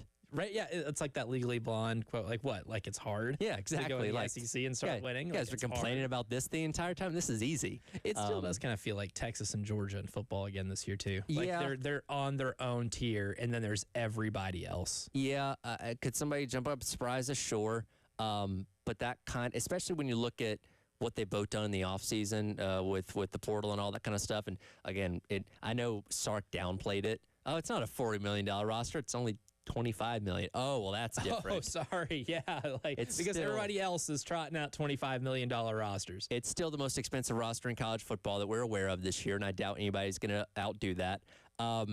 Texas is one of those schools that as we enter this, as we get into what's turning into, a new era of college sports is finally upon us. And there are certain days where I know Jay comes in more excited than others. I know he's got to be frothing at the mouth to talk about the settlement for the next 3 hours with you guys. He's had tabs on Judge Claudia Wilkins' pen for a month now, waiting for her to sign the agreement. And now that it's finally signed, there takes to be let off. Texas is one of those schools that I don't think is going to have to worry too much because, again, they've just got an embarrassment of riches and more money than they know what to do with anyway. But we are entering a new unknown, right? And I've said this multiple times today. I don't like when people say, well, hey, it's finally going to be fixed. This is the solution. It's not the solution. If anything, it's creating more problems. Yeah, different problems. Different right? problems. It's like, you ever had a messy room growing up and your parents are like, you know what, if you can't, go to a friend's house, you can't do like whatever extracurricular activity unless you clean your room. Yeah. But you just take the clothes and you shove them under the bed, you stack them up in the closet, you close the closet doors, and it's like, look, my room is clean. While technically, yes, your room is clean, you still have to take care of the dirty laundry that is just hidden in other places. You did not fix an issue. You just kind of moved it around, and now you have a different issue. I was talking to Terry this morning, and I was like, there's this house in my parents' neighborhood that's like this pea green. It's really ugly looking house. Bold strategy. Years ago, wood obviously rots. The siding in their house started to rot. And at that point, you're supposed to replace the boards, right? You're supposed to get new boards up there, repaint it, and all that kind of stuff. Well, instead of getting new boards, they just repainted it. They painted over rotting boards, thinking that would fix it, only for those boards to continue to rot, creating a bigger problem. That's what this is. This is a coat of paint on an already bigger problem that's not going to fix anything. In fact, I think it might actually make things worse, because for people that are not, and we get deep in the weeds into this because we have to, it's our jobs. I feel like the average person doesn't understand all the nuance of this. This doesn't make the playing field level. This doesn't mean that these athletes are only making what's being paid to them by the schools.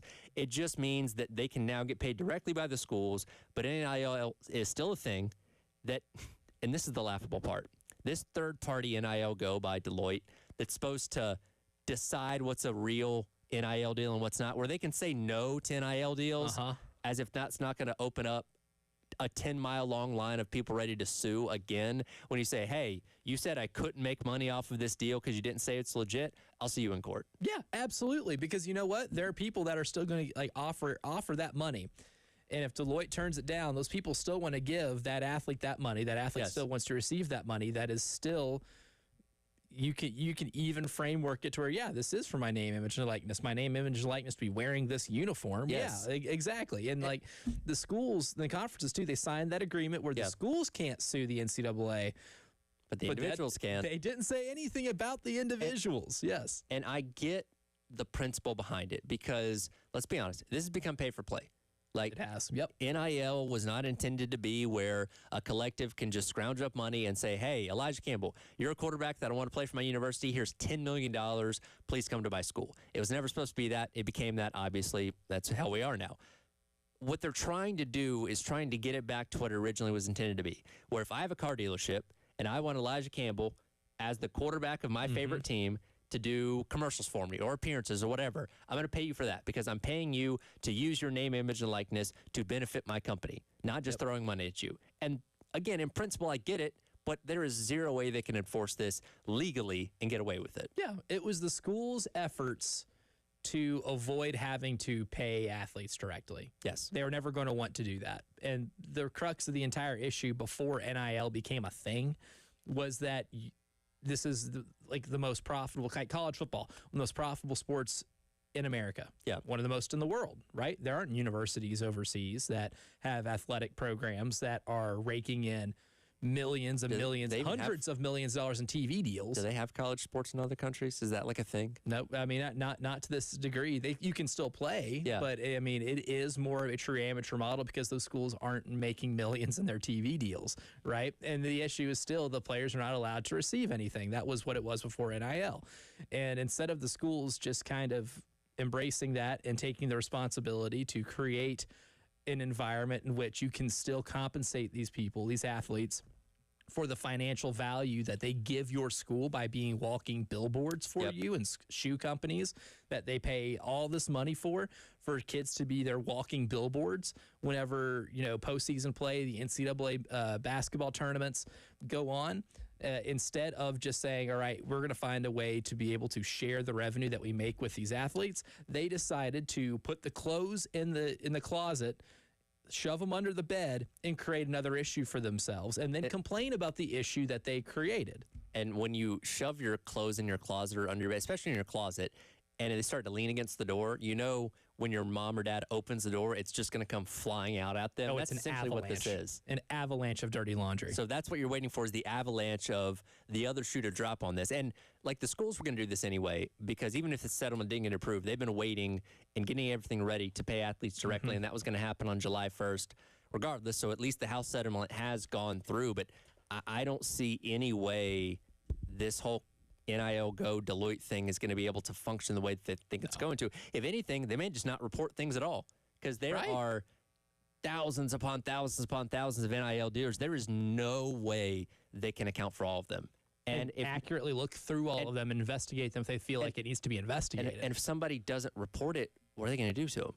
If I hand you money under the table and they don't find out about it, okay. Like, are we now reverting back to the pre-NIL days where we're paying these guys in, McDonald's bags outside windows? Like, you meeting up with the bag man in the Walmart parking lot? Like, is time just a flat circle? Are we just going back around to the way that it used to be, even though it's technically legal to pay players now? Yeah, that's exactly what it's going to be, because they're going to try to divert it for Deloitte reasons or for any other type of convenience, right? I mean, I think these schools, even before we had structures in place to be able to allow them to, for athletes to make money on NIL and anything like that, schools are going to find a way to get an edge. Yeah. I mean, the NCAA has been wrought with cheating scandals ever since its inception, right? I mean, pick your favorite NCAA cheating scandal, right? Cheating scandal, gambling scandal, like that's such a part of the fabric of what college sports have been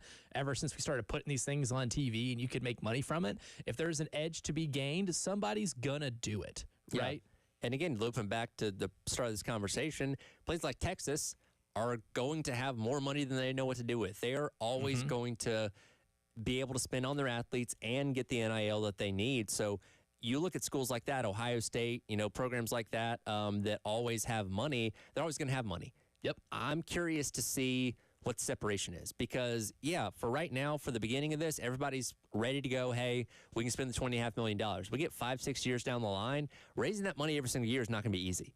So there are going to be some schools like, all right, this year we can go up to like 17 or 15, but we can't commit the whole bit. And if you're not able to pay the full amount, guess what? You're going to start falling further and further behind. That's going to be the interesting thing to see is where that separation continues to grow with schools that can afford it every single year and the ones that can't. Yeah, and it's always going to be that way, right? We're now going to have hopefully a more transparent view as to what that gap actually is. Because I mean, even before this, right, when it was unlimited spending for transfer players, for players currently on your roster, I mean, it's no coincidence that Ohio State won this last year's national championship, and they were the team that was kind of heralded as the $25 million roster, right? Sure. Well, now you saw what it took to get that roster, and schools like Texas are going to start spending more money, and they're going to keep doing that and doing that. Now, the one thing that I would tell college sports fans is, look, spending a lot of money won't always turn into wins, right? No. You still got to win these things on the field. You can make bad investments. You can invest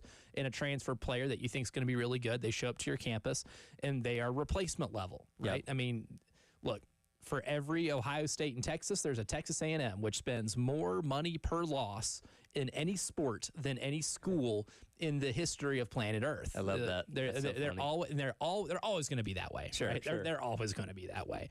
So there's ways to still be successful in this landscape, but a lot of it for schools, maybe like South Carolina, it's going to be how do you spend your money, right? You're going to be how do you allocate what you have to maximize results in different sports. Well, again, Texas has the most expensive roster in this upcoming college football season. We'll get some insight from Brett Kellner of Texas Sports Unlimited coming up next to discuss the Longhorns ahead of the 2025 season as the halftime show. Tyler Head, Elijah Campbell, Captain Dave rolls along here on your Monday on the Game.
And welcome back in. It is the halftime show.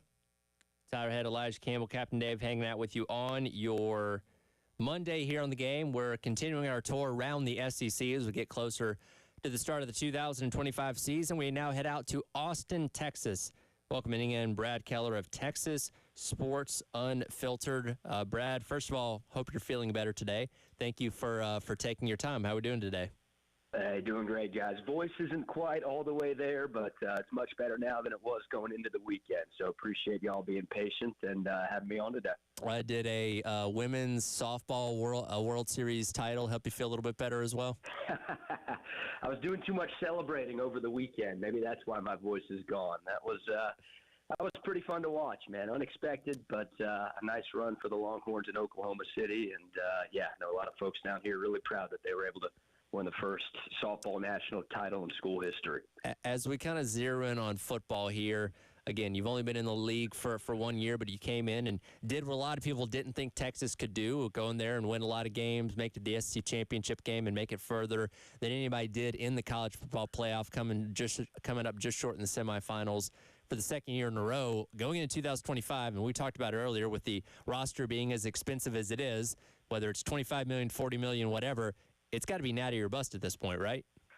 It sure feels that way, right? I mean, when you make it to the semifinals of the college football playoff 2 years in a row, it's hard to say getting back there would be a failed season because there are a lot of schools around the country that would kill to be one of the final four teams standing in college football. But when you get that close a couple of years in a row, you want to take that next step. And Texas, they've been desperate. It's been 20 years since they've won a national title. So, yeah, it's natty or bust. Feels like a lot, but there are a lot of folks around Texas and a lot of folks who support the Longhorns who are kind of echoing similar sentiments going into this 2025 season. Yeah, the expectations are high, Brad, as you know, and nationally, anytime you have a quarterback last named Manning and can trace the lineage to the Mannings, I think that adds. Wait, that's the same family?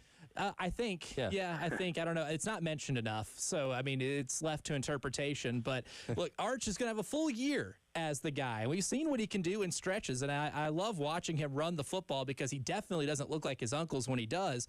But a lot of great athleticism. We've seen what he can do in spot starts against, Mississippi State, Louisiana Monroe, a select few plays here and there in some big games, but we haven't seen the full array of Arch Manning. We haven't gotten a full Arch Manning experience for an entire season. What do you expect for us to see from Arch Manning this year that we just haven't been able to see yet because he's been behind Quinn Ewers these last couple of years?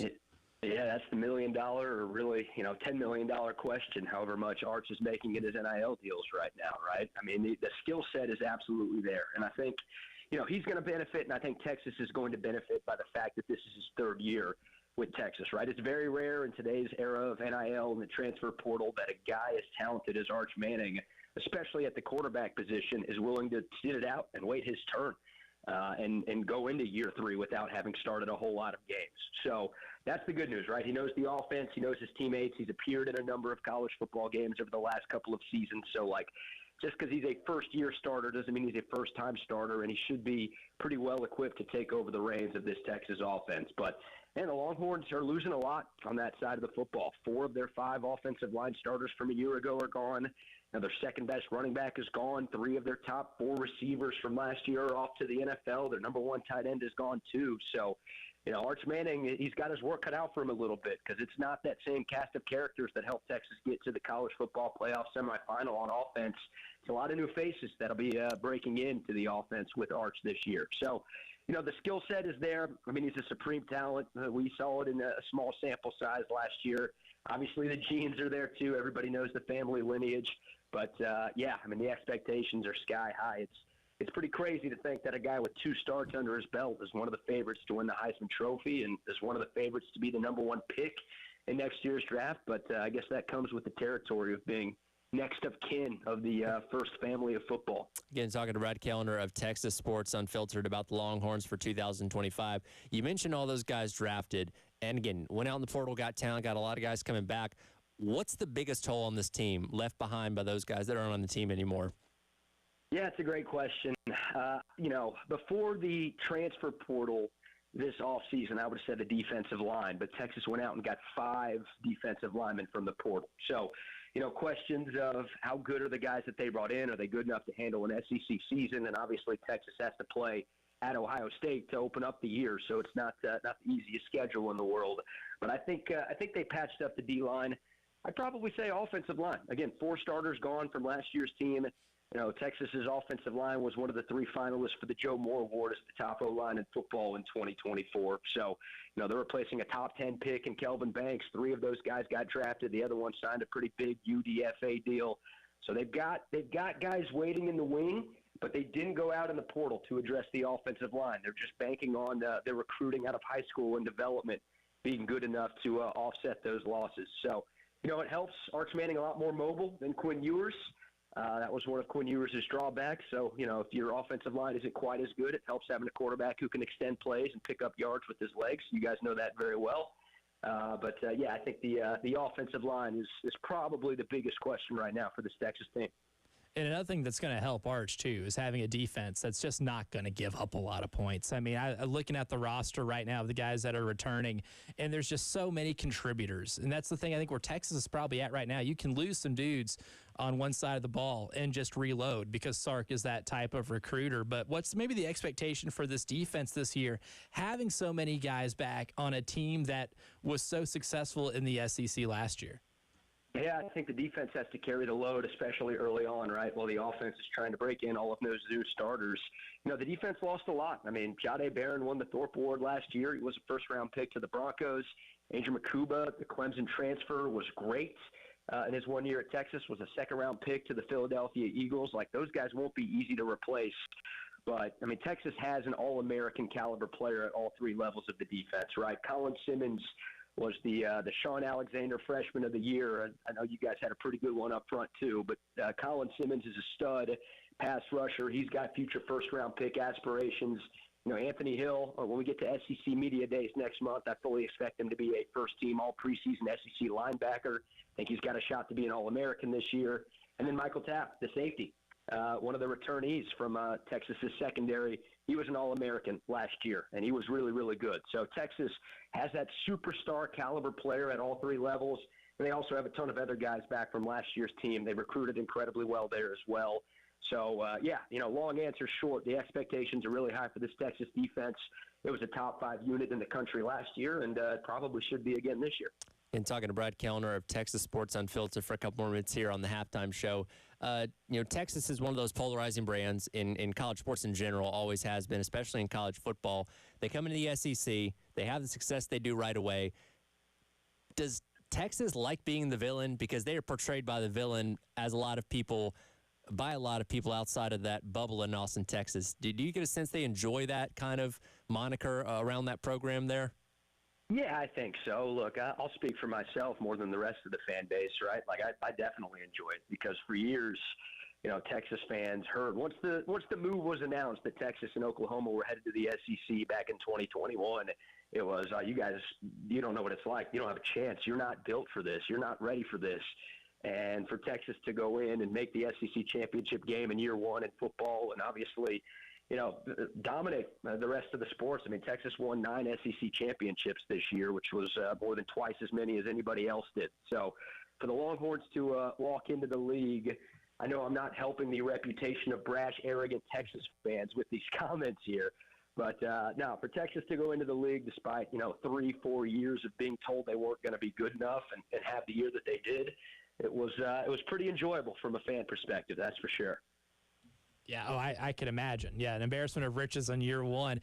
Well, one player I'd like to ask you about, too, because I was highly intrigued by his skill set going into last year and having a full season as the guy at that position. But C.J. Baxter didn't get to play. Wisner's coming back this year, too. The running back room still looks just as loaded as it was last year. But what are you kind of expecting to see from C.J. Baxter this year and what that room is going to look like going into maybe help Arch Manning as much as he can as this offense does kind of get assimilated next season? Yeah, it's a quarterback's best friend, right? A good running game. And I think Texas has one of the deepest running games in the country. I don't know if they have a top 3 to 5 running back in America. I don't know if they've got a Doak Walker candidate on this team, but in terms of depth, I mean, Trey Wisner's the only returning 1,000-yard rusher in the SEC. C.J. Baxter was the number one running back recruit out of high school a couple of years ago. Now, he's coming off a pretty serious knee injury that caused him to miss all of last year, caused him to miss all of this spring as well. So I don't know exactly what the expectations are for him. He looked pretty good as a freshman in 2023, but again, coming off of a pretty serious knee injury, if he's the kind of guy he looked like a couple of seasons ago, then he's got a chance to be really good for this Texas offense. And the big question is, Jaden Blue is the guy off to the NFL. Blue scored both touchdowns for Texas in that playoff loss to Ohio State, and they were both receiving touchdowns. He was a great weapon in the passing game out of the backfield.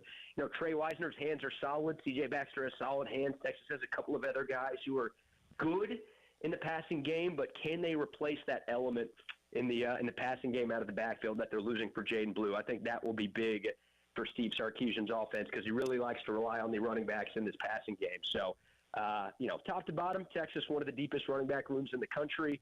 We'll see what they get from C.J. Baxter. And again, we'll see what that passing game looks like with Jaden Blue off with the Dallas Cowboys in the NFL. He is Brad Kellner of Texas Sports Unfiltered. We appreciate you taking your time, man, and definitely a team to be watching this fall in Texas. Anytime, guys. Appreciate y'all. It is the halftime show. We'll come back and hit the greatest day in the history of the world coming up next on your Monday on the Game.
Welcome back in. Halftime show.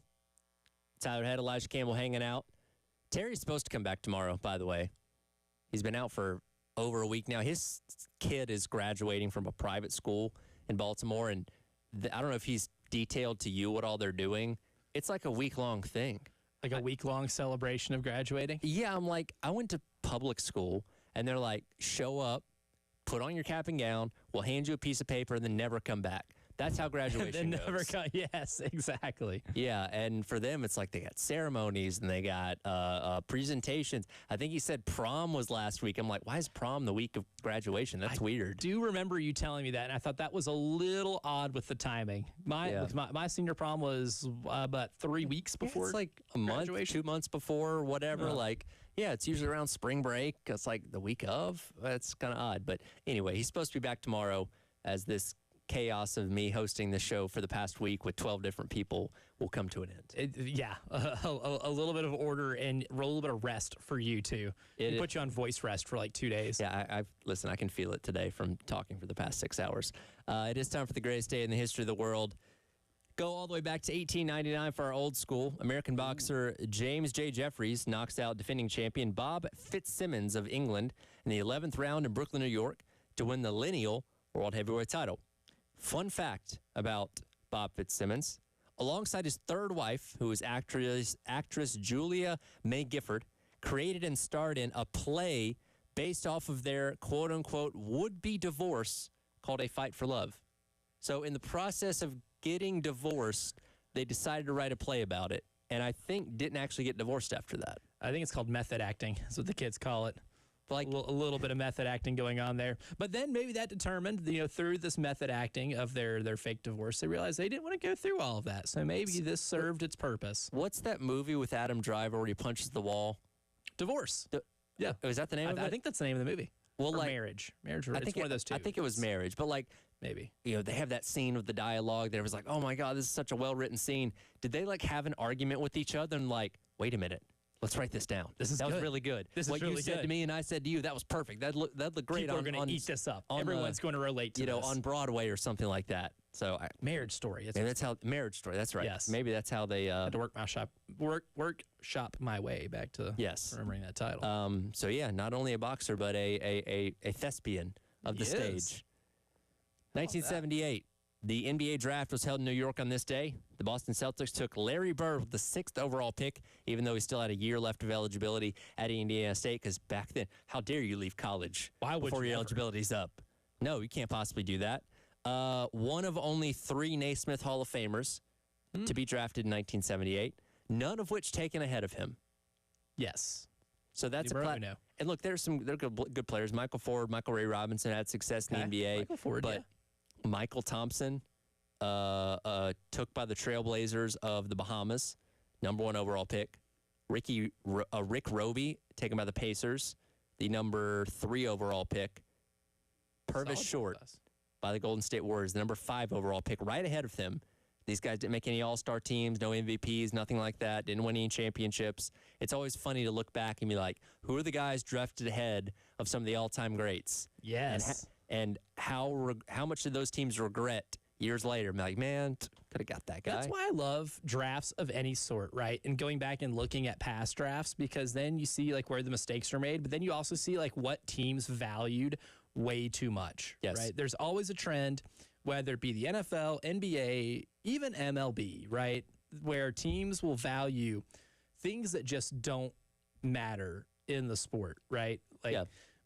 For instance, the Memphis Grizzlies in the 2021, I believe, when they drafted Desmond Bane, he was late first round, and I remember crunching all the numbers and be like, this guy, his production level at TCU should make him a top 15 pick. This guy is a bucket getter, elite 3-point shooter. Everybody needs that type of stuff, but it's he's too old. The age is always one that comes up. Is dumb. Because it's so dumb. They're always thinking what's his age going to be at the end of his rookie deal? Yep. It's okay, do we want a guy that's 27 or something at the end of his rookie deal? No, of course. But hey, if he's really good on the court, isn't it worth it? Heaven forbid it's somebody that can help you right now. Yeah. The Dalton Connect slide was so weird to me because that's a guy whose production was top 10 in that draft, taken outside the lottery because he's old. or Yep. older, right? Older, because again, Older. ideally you're getting a guy that's a one and doneer. That you're going to Yes. get in at 19 years old. That you can fast track, get onto the court, and that way, he's still in his early 20s by the time that second contract comes up. Yeah. And I get the rationale, but at the same time, like teams just like the Tennessee Titans took Isaiah Wilson in the first round in 2020 because he was a little younger for his age, but he might have been the most immature first round draftee in the history of the NFL. He got him 2 snaps. I was he played gonna 2 say- snaps in his entire career on field goal protection. Yeah, they're 2. I think I came across a YouTube video that does a really good breakdown of everything that went wrong with that. And I think it's kind of a microcosm for why the Titans are in the situation they're in right now. That was with one of the first being dominoes to fall. legitimately Yeah. the worst team in the league as of right now. That must have been fun to talk about when that was happening, by the way. Oh my God. Yeah, my last year in Nashville Sports Talk Radio was 2022, and that was the start of the descent. They whiffed on that draft pick. He did them absolutely no good. They were really good in 21. They had home field advantage throughout the AFC playoffs. Ryan Tannehill throws 3 picks against the Bengals in the divisional round, and you'd have thought the town was burning down. Little did we know that domino would lead to them trading A.J. Brown for a first-round draft pick in Traylon Burks, who has been an absolute disaster. So it's a combination of trading your best players, whiffing on draft picks, and not taking advantage of the window you're in right now and getting yourself into salary cap hell. It's the perfect microcosm of how you can absolutely accelerate the rate in which your championship window closes. And it is closed. They took it, and they closed it so hard it shattered the glass. One more here for the greatest day in the history of the world, 1980. The Phillies and the Giants squared off in a game that the Giants won 3-1.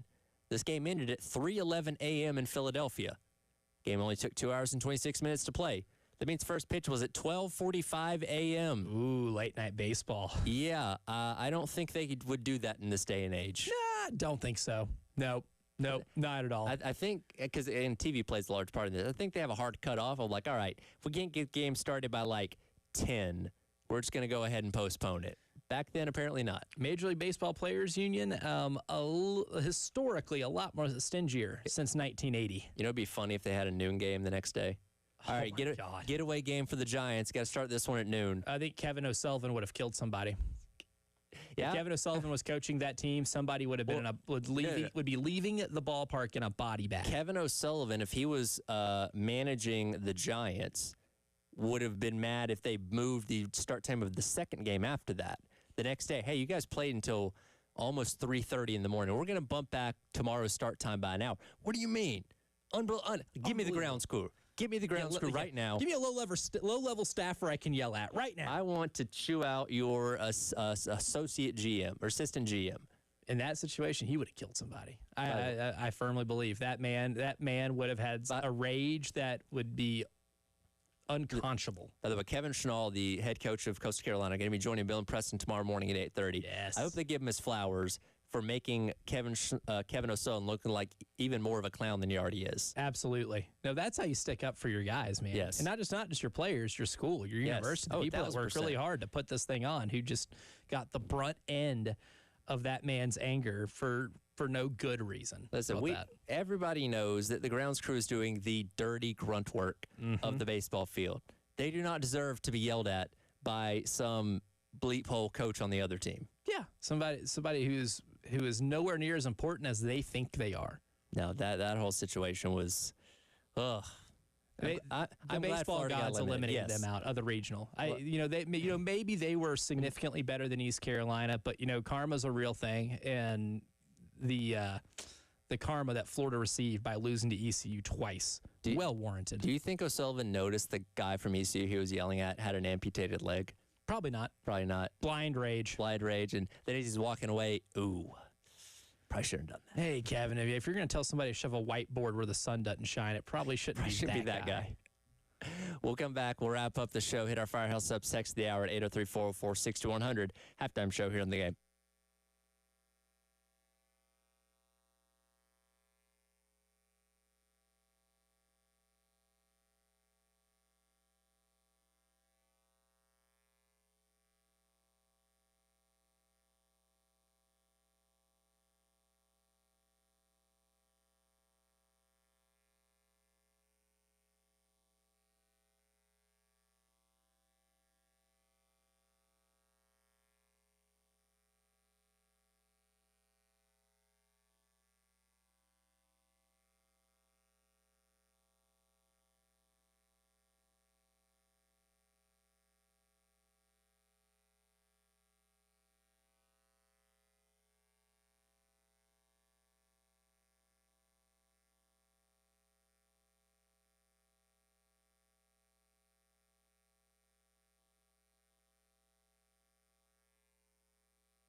All right, welcome back in. Halftime show. Tyler Head, Elijah Campbell, Captain Dave wrap things up before we turn it over to Elijah and Jay for the post-game show, where, again, I'm sure a very deep dive into the settlement and the new future of college sports. I know, again, Jay probably wishes there was a show Saturday morning to be able to break this down because he lives for this kind of stuff. Sitting here looking at him right now, he's hot and sweaty. I think he's just that excited. He came in so excited to talk about this today because there's nothing Jay enjoys more than litigation in sports. And this is just opening the door to even more of it. Oh, that's going to be the dominant headline today. Fire subtext of the hour, 803-404-6100. Jay from the Interstate. With the settlement, how many schools are going to shut down smaller revenue-generating sports? I believe that is going to be bad for college sports, no longer amateurs now. They say none. I'll believe it when I see it. There'll be a few. There's going to be a few. Yeah. There are some schools out there that have already quietly started moving on from tennis teams and rowing teams. And, again, as time goes along, there's going to be some tough decisions to be made by a lot of schools. Like, all right, want the football team to be successful. I think our men's volleyball team's probably going to have to go by the wayside. Like, that's on the horizon. Those programs will, but there's still going to be hundreds, thousands even, schools in America that will still have those sports because they don't operate on TV revenue. And here's the thing. I get it. The whole amateurism, is gone. Well, it's been gone. Yeah, it's not just dead. Amateurism in Division I college sports is not it's been dead for decades. Sure. The millisecond that Oklahoma and Georgia sued in the 80s to get the rights to their TV rights for games, it died then, right? It died then, and it's just been slowly becoming more evident. My advice to anybody that still yearns for true amateur college sports, you're going to love D2 and D3, man.